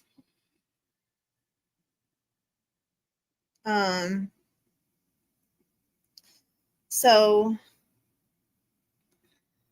Goldberg dials 911. The emergency operator answers. The call is logged at 6:33 p.m. The recording begins with Goldberg breathing heavily, where he's like, and struggling to describe the situation.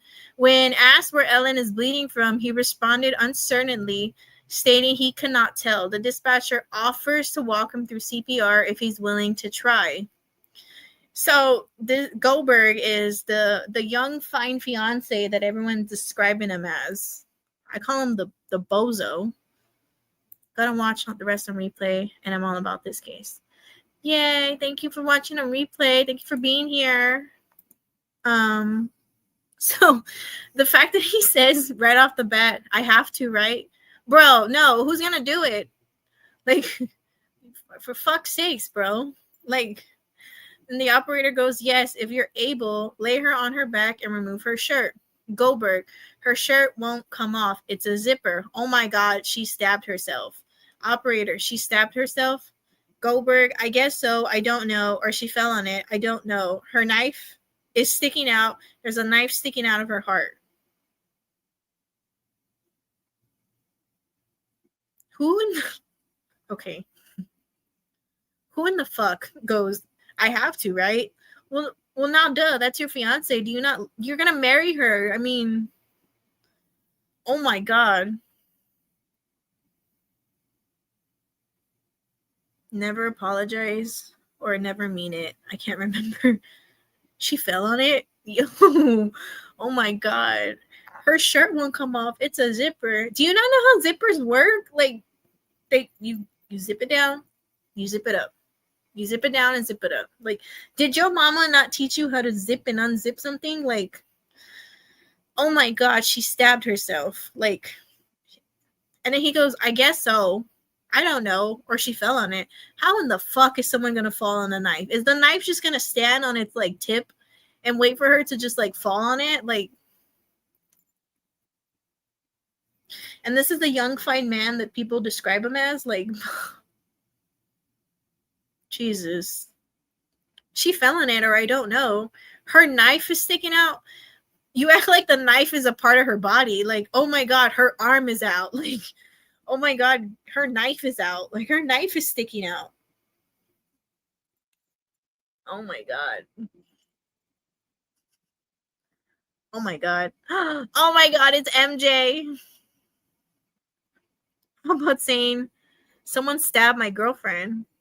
Exactly. Exactly. Like, how about saying that? Someone stabbed my girlfriend. Not, she stabbed herself. She fell on it. Why are you leaving? Oh my God. Why are you leaving? You better come back. How does one fall on a knife? Like, the fact that he said her knife is sticking out, you act like the knife is a body part. Like, oh my God, her knife is sticking out. Mind you, he's like faking, like he's faking the cry, like at the same time.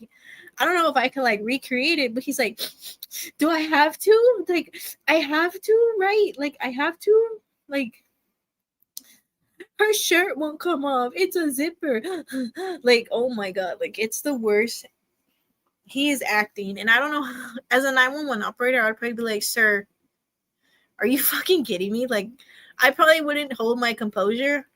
I would be like, if someone were to tell me like, oh, I have to do CPR, I would be like, well, nah, shit, Sherlock. Like, of course you do. It's your fucking fiance. Like, oh my god.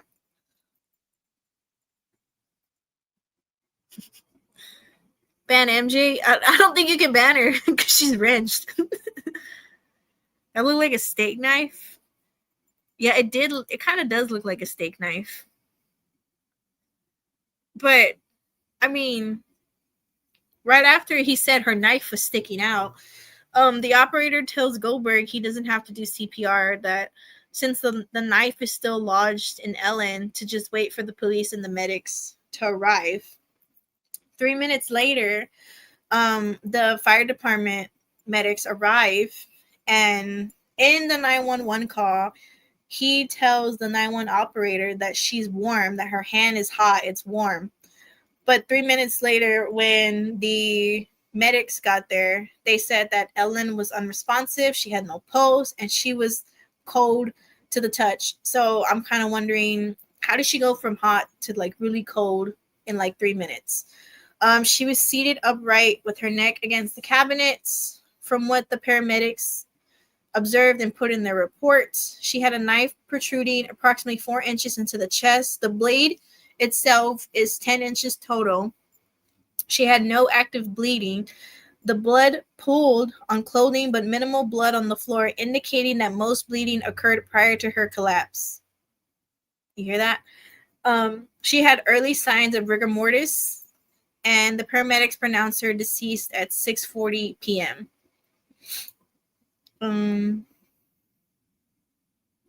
Oh, you're welcome. You're welcome for the wrench.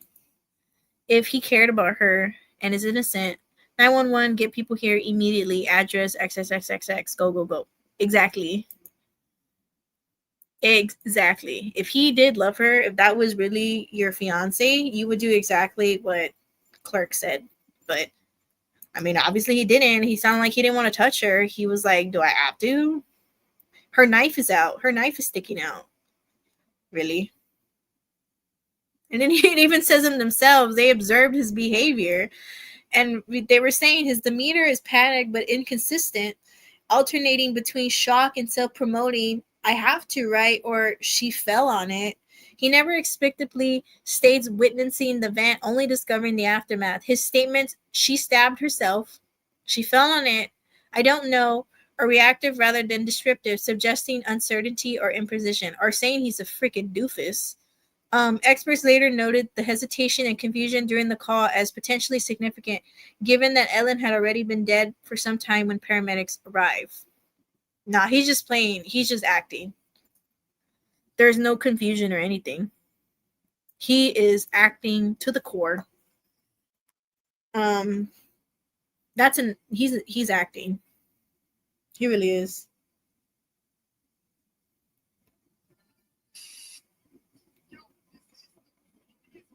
All right, where are we going next? I'm gonna read you. Let me see. I'm gonna read you a little section because I do. Do her parents still support him? Wait, they supported him? I don't know. I mean, I could look it up and let you know. Her parents described him as a young, fine man, and that he was very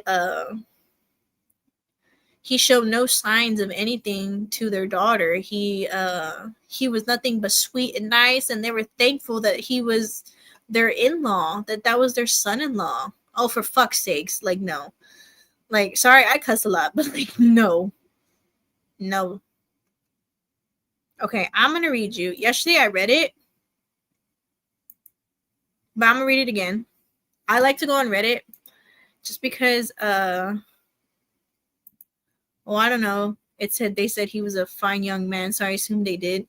Well, that's what they told the officers and the psychiatrists, but I mean, now they're saying that I have an article, I'll read it to you. But I don't think they support him. I think they still want to know what happened really to their daughter that night. But like I said, she, for legal purposes, I have to say allegedly, she's shown signs of bruises and injuries. So in my opinion, I think he would beat her and told her, you better say this to your parents and to everyone that I'm a good man. And she did, and they went along with what she said. I like to go to Reddit because sometimes Reddit has like the best information. They have good comments and they have documents that I don't get. So there's one comment, I read it yesterday, but I'll read it again. There's a docuseries on Hulu called What Happened in Apartment 603, What Happened to Ellen Greenburg. It's on Hulu. I saw it last night. It was very like, whoa. So this person gives you both reasons on why they think it was a self-inflicted and a murder. In my opinion, I think she was murdered. But this person says the reasons why I think it was self-inflicted. Her anxiety leading up to the day, was it work-related, pressure from work, pressure from planning a wedding, or being in an abusive relationship? Could be all of the above. But even her colleague made a comment to his daughter-in-law the day of calling her crazy when they were leaving school early that day because of that snowstorm. He said in the documentary, she seemed on edge and had to talk her off the ledge. In a way, it seemed, she was an open book and would tell her friends she was not doing well. But on another hand, it seemed like she didn't want to disappoint people and kept things to herself. Number 2 was her medications. Self-deletion ideas with med adjustments is a very real thing. She was starting 2 new meds, Ambien and Clopin, while also weaning off Zoloft. I believe dangerous if not monitored closely. Number 3 was the hesitation wounds that she had. Number 4, the door being locked / door latch. Unless Sam went to the front desk guy asking him to unlock the door, knowing he wasn't allowed to leave that desk. What are the chances? He said yes, went up with him. Would Sam lie and say, oh, she's calling me back now, never mind? He went down there twice asking for help with the door, which is risky in itself. If the door was never locked to begin with, he has already murdered her and broke the door lock already to stages. Thank you. I think that he did that. I think he allegedly murdered her. He broke the door latch to seem like he was going to bust it down when he busted it down when he did, and claimed that it was locked, but really I don't think it was locked. I think he staged it and did it. I feel like he staged the whole thing. Ambien is fun. Oh, Ambien is fucked up. I thought you said Ambien is fun. My bad. I'm seeing things. I don't know what's wrong with me. Leave Janie alone. Janie, what are you doing? I can't see your comments, MJ. I blocked you. Who are you blocking? I don't think you... Oh, my God. Her parents were on Gavin Fish last week. They were really upset with the medical examiner decision in general. She did. Oh, God. Some may think it's fun. No. Danny didn't block MJ. You'll miss all the fun. Oh, God.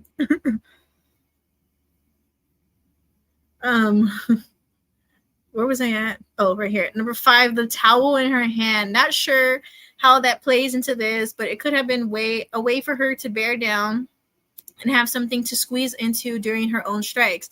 Kind of like to tolerate the strikes. Think of someone who has to pop a bone back into place during an injury with no assistance around. They're always biting onto something to tolerate the pain for that moment. It makes me wonder about the head and neck strikes. Was that a way for her to numb other strikes? I'm not sure. But I mean, if she were to self-inflict herself, wouldn't blood get on the towel? Like, look at where she's freaking... If you're claiming that she self-inflicted herself, look where all the wounds were at. Like, number 6, they were together 3 years before they got engaged. And all of a sudden became so withdrawn and down that people in her life noticed. But also she never once mentioned to anyone, including her psychiatrist, that he was abusive to her if he did. No diary entries of some sort or text messages to friends. Maybe he was love bombing her during the courting and dating phase and became very more abusive once they were engaged. So that's that person's point of view of why they think that it was self-inflicted.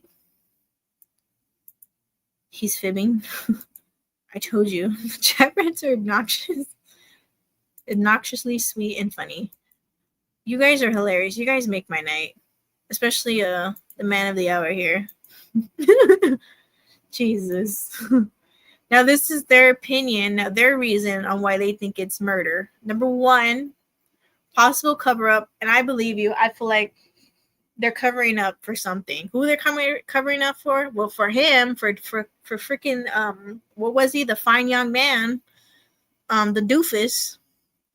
A possible cover up and strong connections. The police report was very in Sam's favor, using words like he, immediately, etc., etc. They also put in the police report that the man at the front desk went up with him and witnessed the door being locked when it wasn't true. Correct.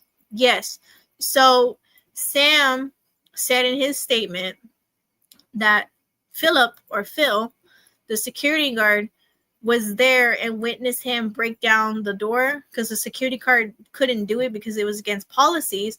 But the security guard told the police and stated that he never went up there. He never saw anything. He never witnessed that.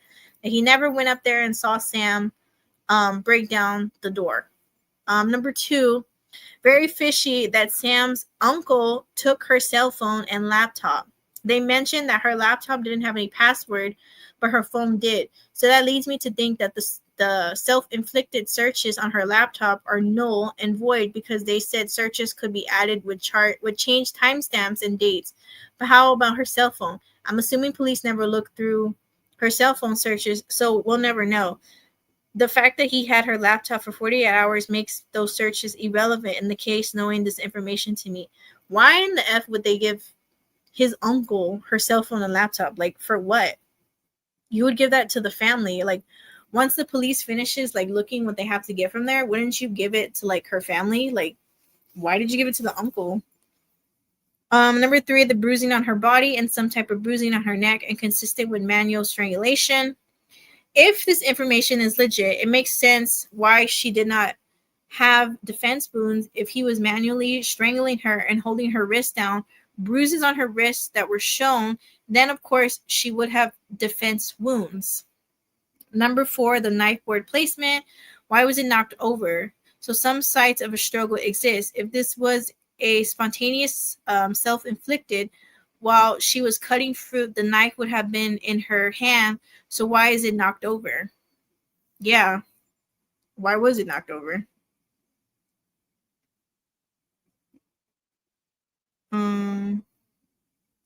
I made y'all. Aww. Oh gosh, you're making me blush. Danny is a good player. Oh god. I try to bring in some normal people. This channel is never normal. We've been there before and totally distracted from what she's doing. Yeah. You do distract me. It's true. Oh god. What was I saying? Yeah. Why? I mean, if it was self-inflicted, if she did try to delete herself, she wouldn't knocked over the whole thing. She would just pull one out and just start, like stabbing herself. That shows she was struggling. Number five, the spontaneity of it all. They were together all day. It seemed that in the 40 minutes or so that he went down to the gym, she did this. I know it's possible, but seems odd. Seems more like they had a fight of some sort, and he went down there to clear his head, or he could have done it already and wanted to create his alibi. Her parents did say she was planning on coming home, but being vague about the details. We all know what could happen in domestic violence situations when the victim tries to leave. Maybe she was calling off the wedding that night. Possibly. I mean, she said it was stress. Okay. I get being a first grade teacher is kind of stressful because you have so many deadlines and they change a lot of stuff on you and stuff. But I could also see that if your husband, your fiance, allegedly was beating you, you're in a domestic violence relationship, that can cause very stress, because she said she wanted to move back with her parents. I think a couple of days before she died, she said she wanted to go back home and find a job there. Could it have been that she was trying to escape from it? That was like sign number one of, hey, I want to come back home, and the parents are like, well, for what? Like, you have Sam, you have your fiance. I think she even said it to a friend too, if I'm not mistaken. And they're like, well, is he coming along? And she didn't say anything. That's a sign of her saying, like, hey, like, help me. I want to leave him and I want to go back home, or I want to get away from him. Like,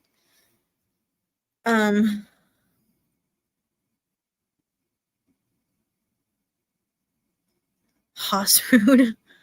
How's rude? Oh, there you go. Spontaneity. Spontaneity?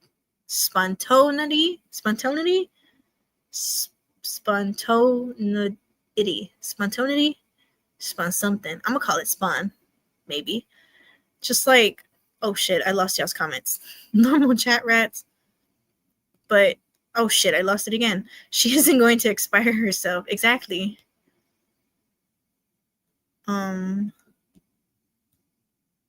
Exactly. She's not going to expire. She's not going to self-delete herself. This is that person's opinion. So they're saying, all in all, I'm still 50-50 on this. I actually never heard of this story before. So I'll definitely be doing a deep dive on it. Anything you want to add on missing, big condolences to her family and friends. Seemed like she was a bright light in her people's life. Both sides of the coin are very sad here. Then he says, edit. So after discussing with people and finding more information over the last few days, some other key points I found really bothersome. Number one, a second knife was used and they couldn't find it. Does anyone know anything about this? That's a huge red flag. Wait, what? There was a second knife? Allegedly, there's a second knife. Legal purposes, I forgot.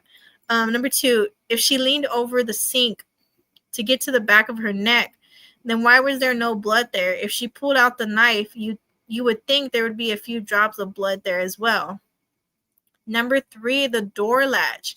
If he broke it open with his shoulder and the door busted wide open, as he claimed, you would think the whole latch on the door frame would have came off with actual door open with the actual door opening, not just the nails on the part that's attached to the door. I don't see how the entire door latch with both parts, including the door frame part, would not be damaged in this scenario.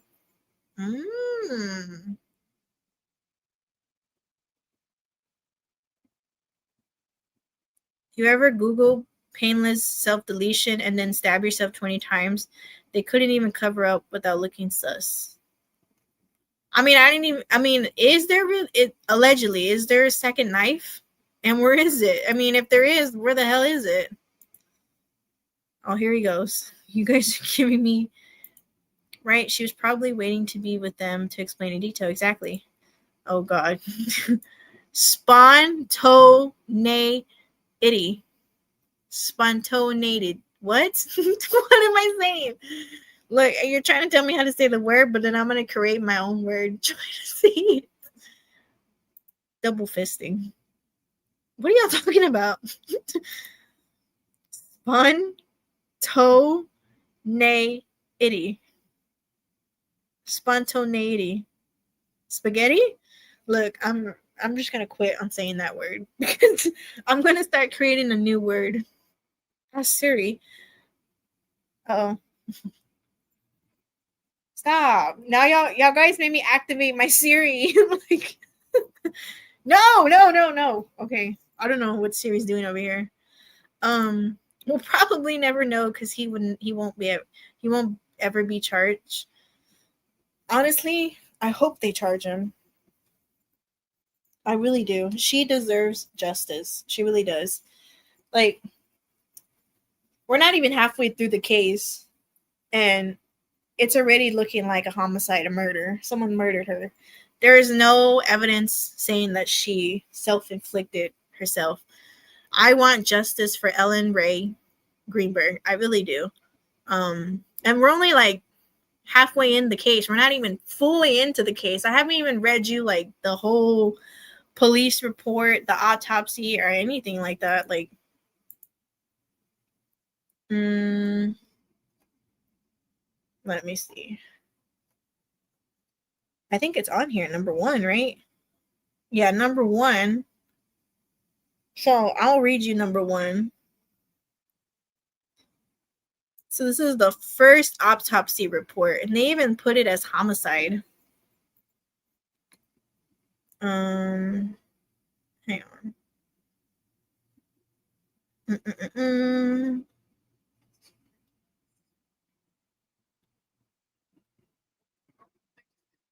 Okay. So this is the autopsy report. The first one where where's my zoom in button? There it is. Oh, wait, let me back out a little bit. Hold on, wait. I gotta make it full screen on my end because I'm a little blind. There we go. Oh, snap. Hold on. Let me fix it right for you guys. There we go. Yay. Okay, well, if I do it like this, I can't see the comments. So let me pull it up on my phone. So I know what you guys are saying. Hang on. Let me tone myself down.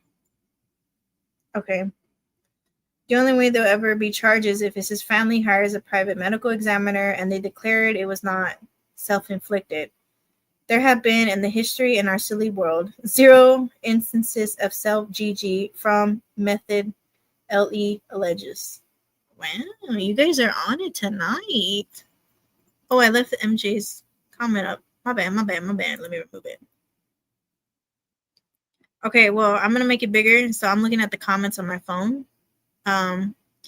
So Ellen R. Greenburg, you probably still can't see it because it's kind of blurry, but it won't let me. Oh, there it goes. There's a little thingamabobby I wanted. She was 27 years old. She is 5'7", weighs 136 pounds.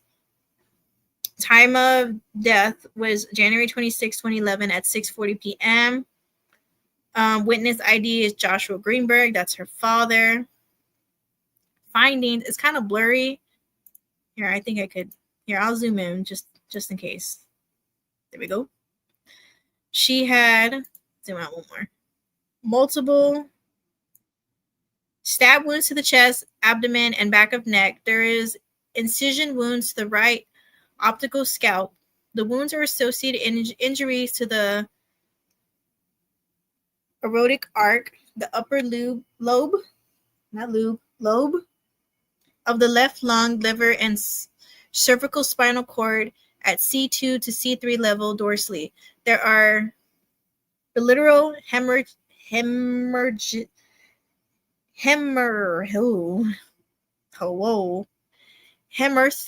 and God dang, I can't see, I'm blind. Hemicardium, a small collection of, oh God, subarachnoid blood over the, what the heck, vermis, and the base of the right cerebral hemisphere. The knife, 12.5 centimeter blade, is present in one of the chest wound at depth of 10 centimeters. Multiple contusions, contusions on upper and lower extremities in various stages of resolution. My God, her poor father, no words. For real, her poor dad. Cause of death, multiple. Can I highlight? Where's my handy dandy highlighter? Oh, I don't think I can highlight this one. Oh, I can. Ta-da! Let's get our highlighter. Her cause of death is multiple stab wounds. Other significant conditions. Manner of death is... Oh, wait. I got the wrong one. Other significant conditions.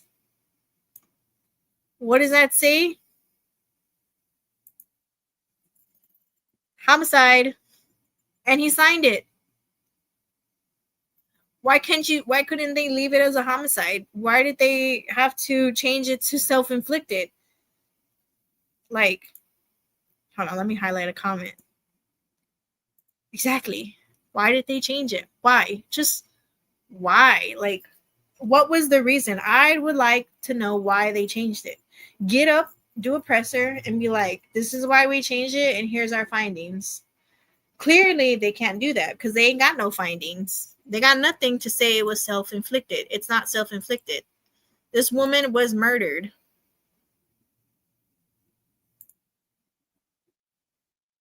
Okay. An autopsy was performed on the body of the deceased at Philadelphia Medical Examiner's Office on January 27, 2011. The external examination was started at approximately 9 a.m. The internal examination was started at approximately 11 a.m. Who signed this one? The original one was signed by Marlon Osborne. Marlon Osborne said it was a homicide. The one that hit her spine renders her immobile. So how is 1 10 centimeter into her chest? Exactly. It's a homicide. Yeah, it's homicide. The second one who ruled the suicide, I can show you that one too. The clothing that accompanies the deceased consists of gray/purple hooded sweatshirt, gray sweatpants, and brown boots. External examination. The body is that of a 5'7", 136-pound white female who appears compatible with reported age of 27. Snappers. A traumatic scalp is covered with brown hair. The focal bones have no palpable fractures. The iris, I think they meant to put iris or irides are brown. The snappers. It's like blurry mixed with like the scalars are white. The conjunctive have no what the heck? Pachetive? I'm sorry if I'm saying it wrong. The external auditory measures have no discharge. The NARS are it's like blurry. Oh, maybe I need to zoom in more. All right, there we go. I need to get my eyes checked. I need glasses. I really do. There we go. It's kind of, it's still kind of the same. If you know what that word means, let me know. The nares are that word. The nasal,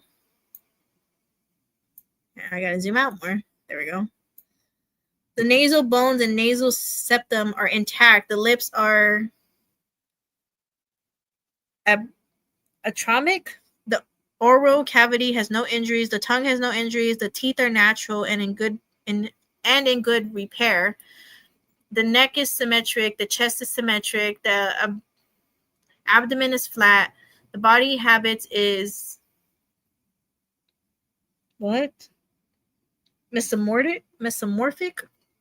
The back is symmetric. The upper and lower extremities have no deformities or fractures. The external, genitalia are those of an adult female. The butt and the perineum have no trauma or abnormalities. Early sessions. Love y'all. Thanks, Des. Till next time. Oh, we love you, Janie. Good night. I mean, the guy even said it himself. It's homicide. Now, I'm going to save this part where they did their examination of the wounds for tomorrow's live stream because I want to read you. Let me zoom out because I'm blind as a little bat. I want to read you the part where they claim it's a suicide. Now this one is clear. Okay, why is this one clearer than the first one? I like to know why they think it's a suicide. This is a horrible copy of the document and don't use makes it harder to read. Exactly. It makes it so hard to read. I gotta find one that's so much clearer. Tonight I'm gonna find one that is more clear because I'm blind. Okay, I can't even read shit on it. So I'm gonna find a clear one tonight for tomorrow. Okay, so this one is the one. This one is 1/28/2011 police sheet activity. Oh, it's the police sheet activity. Okay, well earlier they had the other one. Where the heck is that at? They had one that said self-inflicted. Oh, right here. There it is. The second autopsy report. Here we go. Oh, what do you mean? It's not. Oh, hang on. What is this we have here? So they removed the original report, the autopsy report for self-inflicted. Interesting. Okay, well, either way, I'm going to find it. So never fear, I'm going to find it no matter what. I'll find that report. And it moved me. Great. See? Second autopsy report, self-inflicted. But when I click on it, it says it's not available. But don't worry, I'm going to find it. Now, hang on.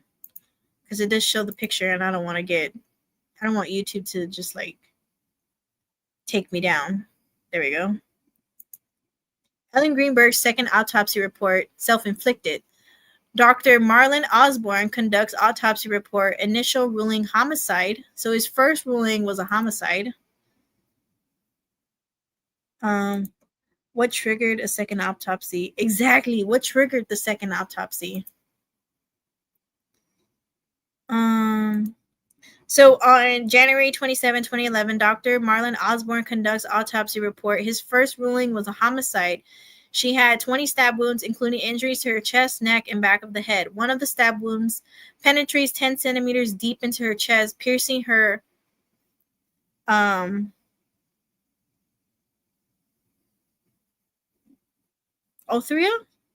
ultra and lung. Several bruises in different stages of healing are found in her arms and legs. A knife from her kitchen set is identified as the weapon. Cause of death, multiple stab wounds. Manner of death initially ruled as homicide. But in February of 2011, change in unofficial ruling to self-inflicted. The Philadelphia Medical Examiner Office reclassifies the manner of death from homicide to self-inflicted based on additional investigation. What's the additional investigation of why they changed it?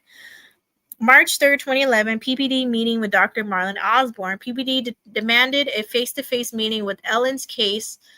Face-to-face meeting about Ellen's case with Osborne and Gilliano and Osborne's boss, which also attended a high-ranking representative from the Philadelphia District Attorney's Office.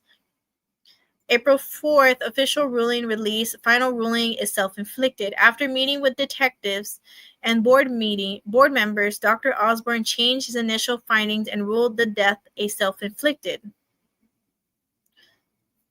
So you're telling me that the PPD demanded to have a face-to-face meeting about Ellen's case, and they wanted to speak to Dr. Osborne, another person, and Osborne's boss.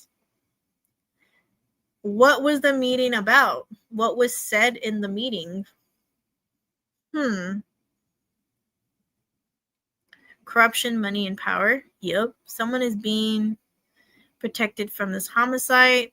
The change occurred after meetings with Philadelphia Police Department, who told him there was no evidence of forced entry, struggle, or an intruder in the apartment. Medical examiner got proctored clerk, so that tells you to look at the boyfriend. Yeah. Period. You gotta look at the boyfriend. The fiance. He was a fiance, no? He was the fiance. So they changed it from homicide to suicide. Following meetings with investigators, Dr. Osborne made a precedent decision to change his official ruling, he reversed his earlier classification of death as a homicide and concluded that Ellen's death was actually a self-inflicted. Sometime after the Caldesting meeting had ended, Ellen's death certificate information was quietly updated from homicide to suicide.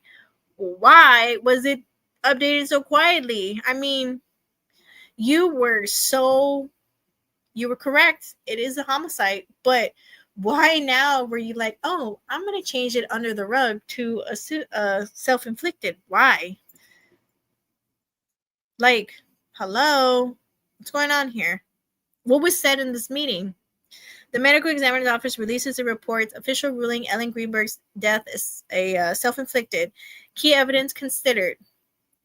Neuropsychologist report.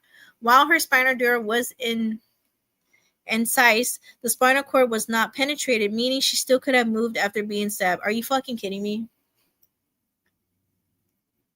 How in the F is someone gonna stab themselves so many times, 20 times, and yet they're still able to move? No.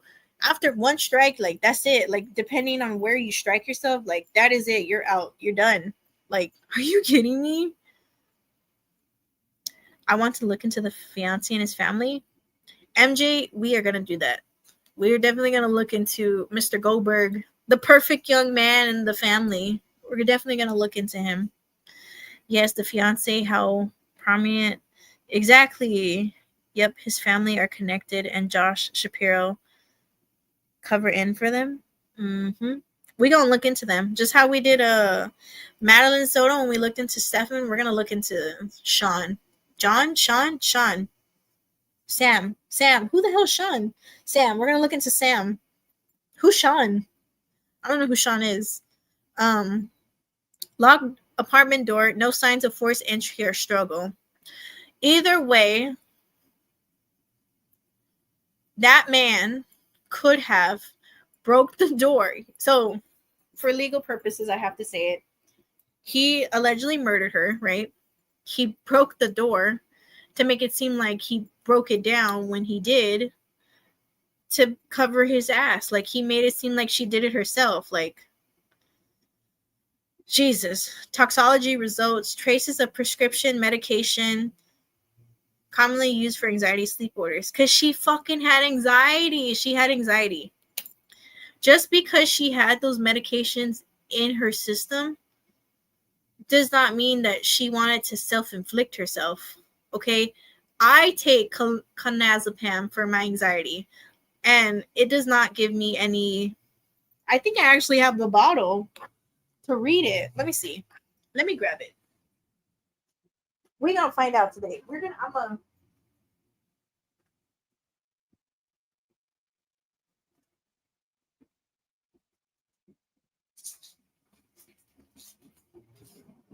I mean, it's a little faded, but the wording.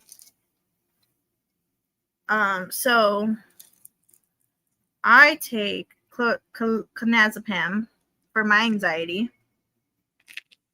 and I have it here, so you guys could read the side effects. Actually, let me turn on my light because I'm a little blind. May cause drowsiness and dizziness. Alcohol may intensify this effect. Use care when operating a car or dangerous machines. Call your doctor immediately if you have mental/mood changes like confusion, new worsening feelings of sadness, fear, thoughts of suicide, or unusual behavior. But when I took it, it never gave me that. I never got mood swings or anything. It actually, when I take my clonazepam, it calms me down. It's very like, because I have bad anxiety attacks, and it calms me down. It makes me sleepy. So I don't think clonazepam would make her. I don't think it would want her to have tendencies. I used to take KP and it just made me tired. Yeah, it makes you tired. Fun. What's fun? Ambien will make you black out, but you take that at night, not in the middle of the day. Yeah. So I'm kind of, I'm gonna look into the backgrounds of them. I think they just make you sleepy and tired because clonazepam makes me sleepy and tired. It calms me down from my anxiety attacks, so it's not gonna make me want to like harm myself. It's gonna make me fall asleep and relax. It's gonna chill me out, kind of like smoking a joint in a way. It relaxes you, you know. Well, a joint relaxes me, but wait, can I be talking about that on live? I think I can. This is for entertainment purposes only, YouTube. Okay, don't come for me. Don't come for me. Let me go put this back.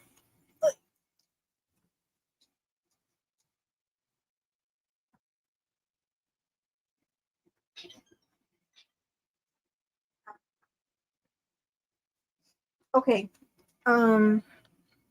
So, I mean, yeah, these are mostly used for anxiety and sleep disorders. I don't think they're used for suicide tendencies. Excuse me. You had me at a doobie. If you take too many of them, you'll black out. But if you take a lot, same with Xanax. Yeah. Oh, but you have to take a lot. Yeah.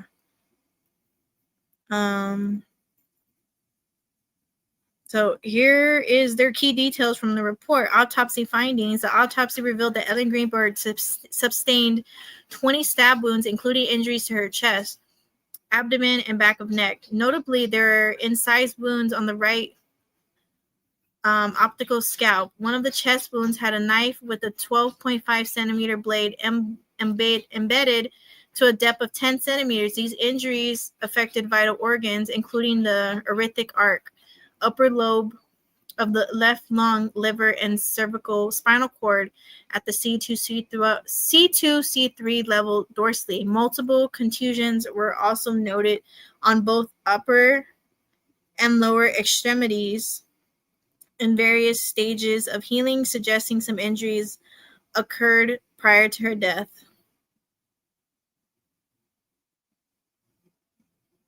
Hang on.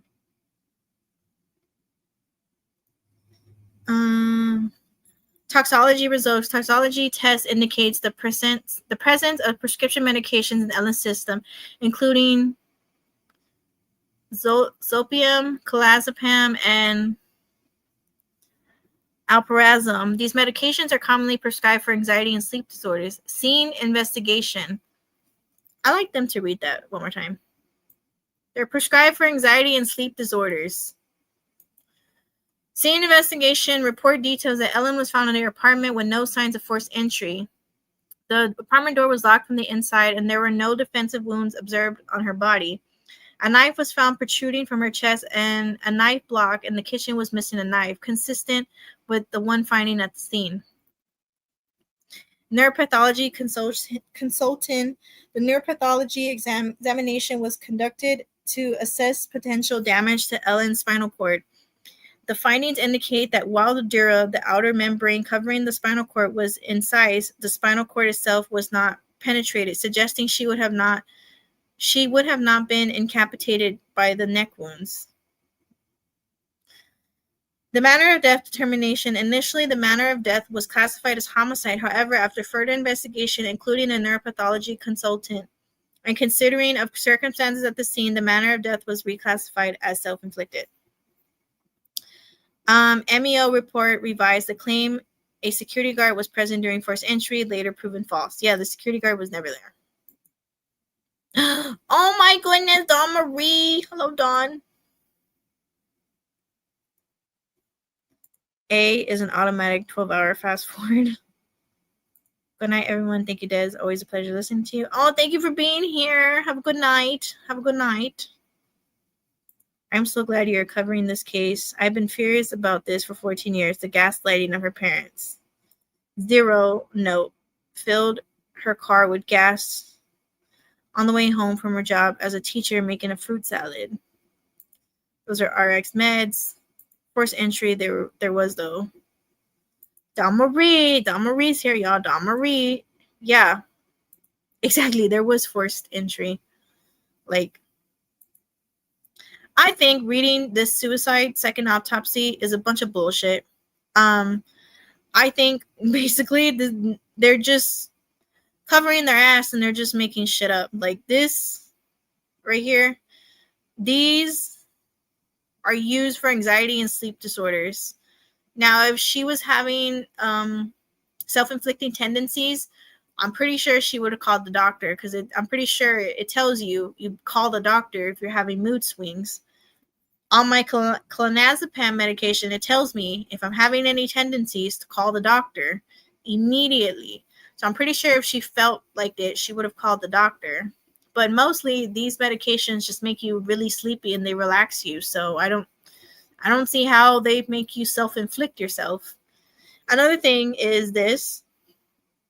It wasn't penetrated, so that means she could still move after she was being stabbed. You're telling me that a woman who is little could stab herself and was still able to move around without falling down and dying? Like, wow, tell me that. That's fake. Like I said, if she were to self-inflict herself, depending on which stab wound she did first, one, and that's it. She's done for. She's out. Like, no. There was no signs of a forced struggle. Did I not show you the picture of the door handle? Let me show you it. Hold on, but I gotta switch back to the other document because it's got a lot of. I don't want YouTube to take me down for that one picture. Where is it? Where is the door handle? I showed you the door handle, didn't I not? Oh, that's a knife. Hold on. You're telling me, I mean, pictures don't lie.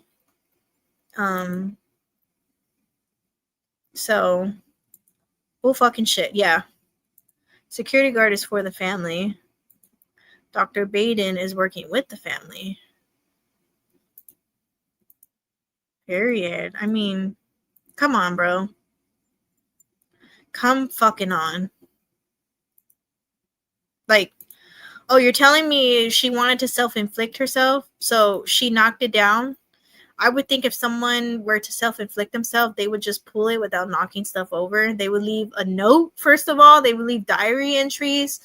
They will leave something behind to let you know why they did it. You know what I'm saying? Or a last note to whoever. No. Yeah, no. Really? No. She was murdered. She was murdered. Like, hello? I can't zoom in. She was murdered. Like, hello? Look, I mean, this is her, by the way. But she was murdered. Ellen Greenburg was murdered. Okay? Don't sit here and tell me, oh, but she self-inflicted herself. No. When pigs fly, then you can tell me that. But they don't. Okay? She did not. No. The pain from one is unformatable. To keep going is superhuman. Exactly. I'm obsessed with Dr. Baden.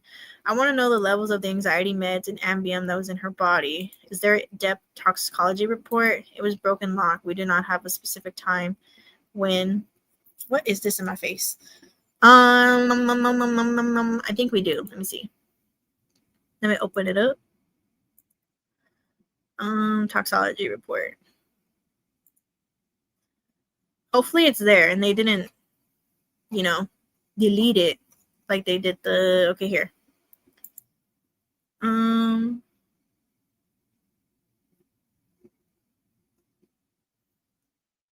This one? Hang on. He would not start a fruit salad. Exactly. Plus she had grades due. I mean, if she was going to self-inflict herself, why would she start working on grades? Well, here you go. Here's the toxicology report. Here, I'll zoom in for you. For Ellen R. Greenburg, she tested negative for these right here. Here, I'll let you guys look at it. Here we go.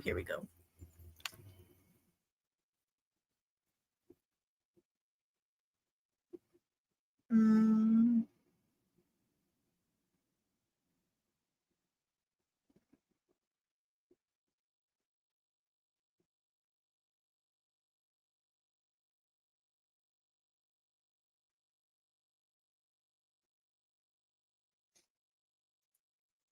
So that's her toxology report.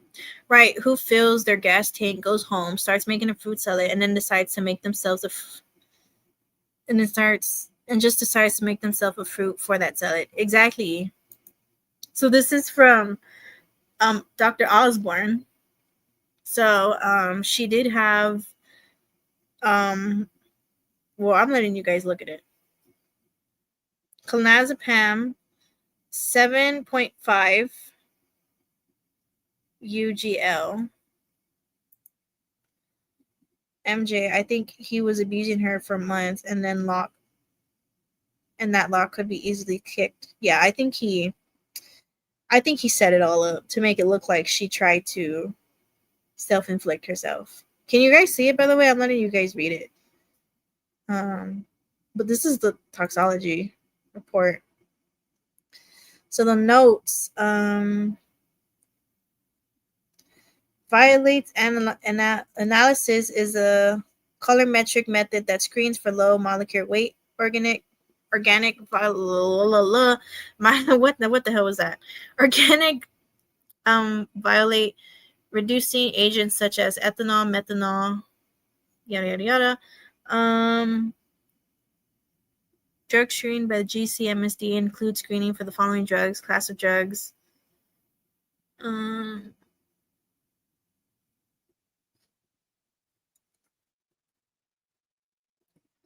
Any positive results could be confirmed by a different technique.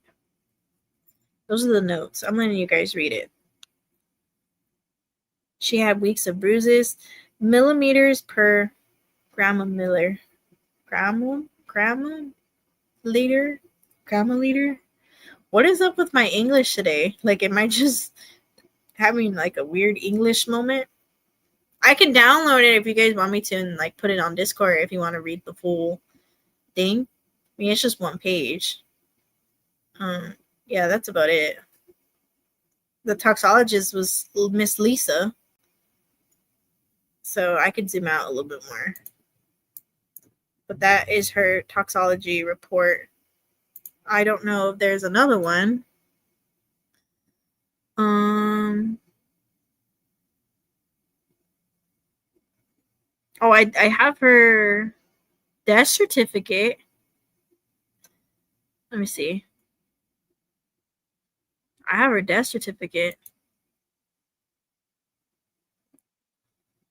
Oh, but it's freaking blurry as hell. Oh, heck no. I want the full thing. Basically, her death certificate, they just put it in the printer and like, that's all they did, literally. This is her death certificate. You can't even see anything with it. Like, forget that. I want to know what it says. Can't make anything out. I need my bifocals for this one. Yeah, but I'll put it back on that one. Forget that. I'm gonna find a good copy. Oh, my eyes hurt after that. Let me see. Do I have another one? I have a lot of documents. I want to find the actual cause of, or her actual death certificate. Oh, the autopsy 3D models. Oh, it's a 66 page. Oh, okay. All right. I actually have the autopsy photo. Well, the photographs, the actual autopsy photographs are redacted. It's only going to show you the computer model. I will put that on the Discord so you guys could go and look at it yourselves. Alexis did it. Taz. Yes. Yeah, I'll find you the clear death certificate and I'll post it. just how I'm gonna post you the actual the computer model that they did so you guys could look at it, just because I know YouTube will literally flag me if I show you this. There's the Discord, by the way. Because you just know how YouTube is. But I put that to the side so you guys could go look at it. Let's see, I'm trying to find more. I have a lot of stuff to show you as we go on. Ellen Greenburg, I'm not done with. This is going to be like a mini part series. There's a lot of stuff I have to show you. Like, a lot. Like, there's so many documents I have to show you. But I'm trying to see if they have another one. Okay, wait, what is this? Medical exam. Is this it? Hold on, wait. Is this the same one we're looking at? This is the same one we're looking at. Okay.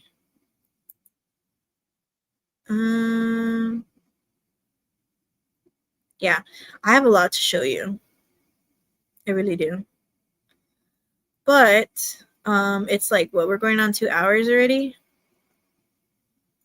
So I kind of have to end it because I know everybody works in the morning. But don't worry, I'm coming back tomorrow. I got a lot of stuff to show you. We got a lot more Ellen Greenburg to talk about because she deserves so much justice. She really does. They are just playing. Yeah, they're just fucking lying up their asses at this point. Like, they are literally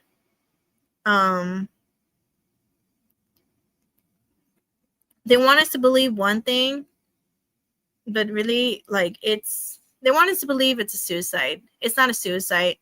She was murdered. And who do I think she was murdered by? In my opinion, the fiance. Okay? And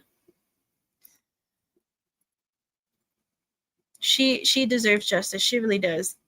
I want justice for Ellen Greenburg, and I want an arrest to be made. Thanks for covering this. Her fiance / killer has walked free too long. Yep, exactly. Say it louder. He has. How do you use Nightbot? It was a struggle to get Nightbot in. So what I did was I went to the Nightbot website and then I connected it. It tells you like where you want Nightbot to work at. You can even use him for your Discord. I'm a lake. So I put for him to work for like YouTube. And then you just command Nightbot what to do. Like, who are your moderators? It tells you who you timed out. You do the little exclamation setup, stuff like that. But just to let you know, Nightbot does glitch sometimes. So sometimes he won't work. But just go on the website of Nightbot and like connect it to like your YouTube channel and he'll work. You just have to command him. You just have to put like the manual commands like Discord, like, subscribe. Just how I have one for Dawn Marie. Dawn Marie has her own little command. There you see, subscribe to Dawn Marie. You pay extra for Nightbot? No, it's free. I don't know if there's a I don't think you have to pay for Nightbot. I don't know. It's free that I know of. I'm a commander, you are a commander. I need to make one for you, one of these. I have one for Dawn Marie. I have one for, I think, Duty Ron. I have one for, I don't know who else.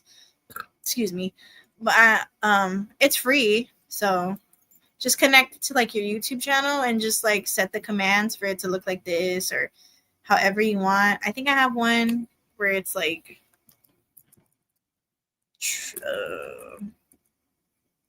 is it trigger warning? I don't remember. I have like many different commands. I have I know I have this one. I should have that one.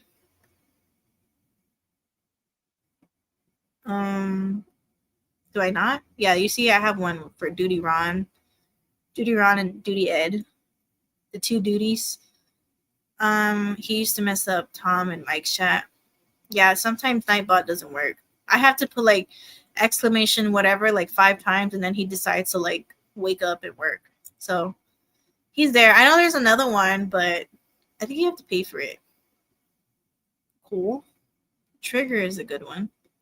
I think I have Trigger. Trigger. Do I? Honestly, I don't even know what I have. I need to go and check it. Or is it warning? Shit, I don't even know. I gotta figure it out. I don't know. I have to see which ones I have. But it's really cool. It's really cool. Nightbutt comes in once in a while. But what time is it? Oh, Snappers is 11:20. All right. This was a good 2-hour live stream. We learned a lot about Ellen Greenburg. But we're not done. Tomorrow we're going to read the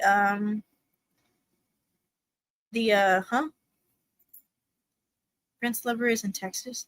Are you really? What part of Texas though? I'm in San Antonio. I'm in the south. I'm in the south side. Tomorrow I'm gonna come back on live, probably like around 7:30 Texas time. We're gonna look into the police reports. We're gonna look at many things. We're not done. This is gonna be like a 20-part series, I believe, because I have so many documents to show you, like a lot, and I mean a lot. Like a lot. I have a lot of stuff to show you. We're not done with Ellen Greenburg. I'm gonna show you anything and everything. We're gonna look into the Prince of the Night or whatever, the young charming man, the doofus himself. We're gonna look into him and his family because we got questions.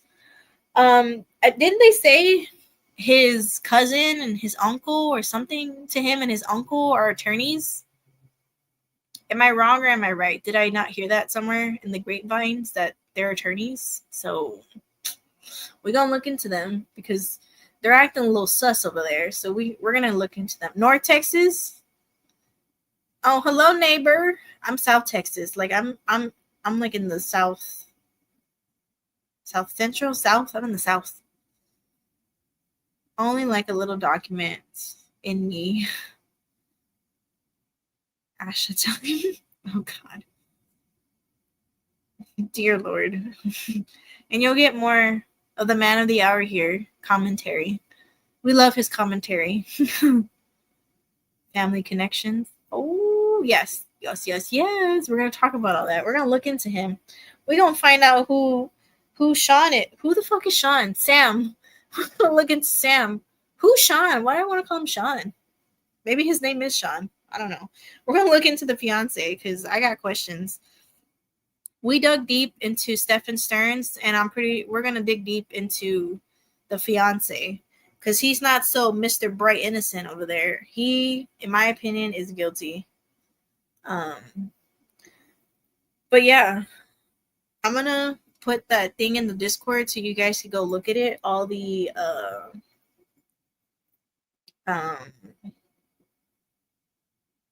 reenactment models they did of her autopsy, the photos, so you guys go look at it. But yeah, this was a good 2-hour stream. We learned a lot, and we're not even done. We're not even through the halfway point. We just started. There's like a lot of documents I have to show you and talk about. Hopefully the audio works so I can play the 911 call again. If not, I'm just gonna yell at StreamYards because StreamYards is always fucking with me, literally. But thank you all for being here. Hit the like and subscribe. We're not done with Ellen Greenburg. I'm pretty sure this is gonna be like a 30-part series. We're gonna talk about Ellen for a while, okay? We're gonna talk about her a lot in the next few days. But thank you all for being here. You guys were great. I love you all. Good night. Good night. Good night. You guys are amazing. You guys are the best. Have a good rest of your Sunday night.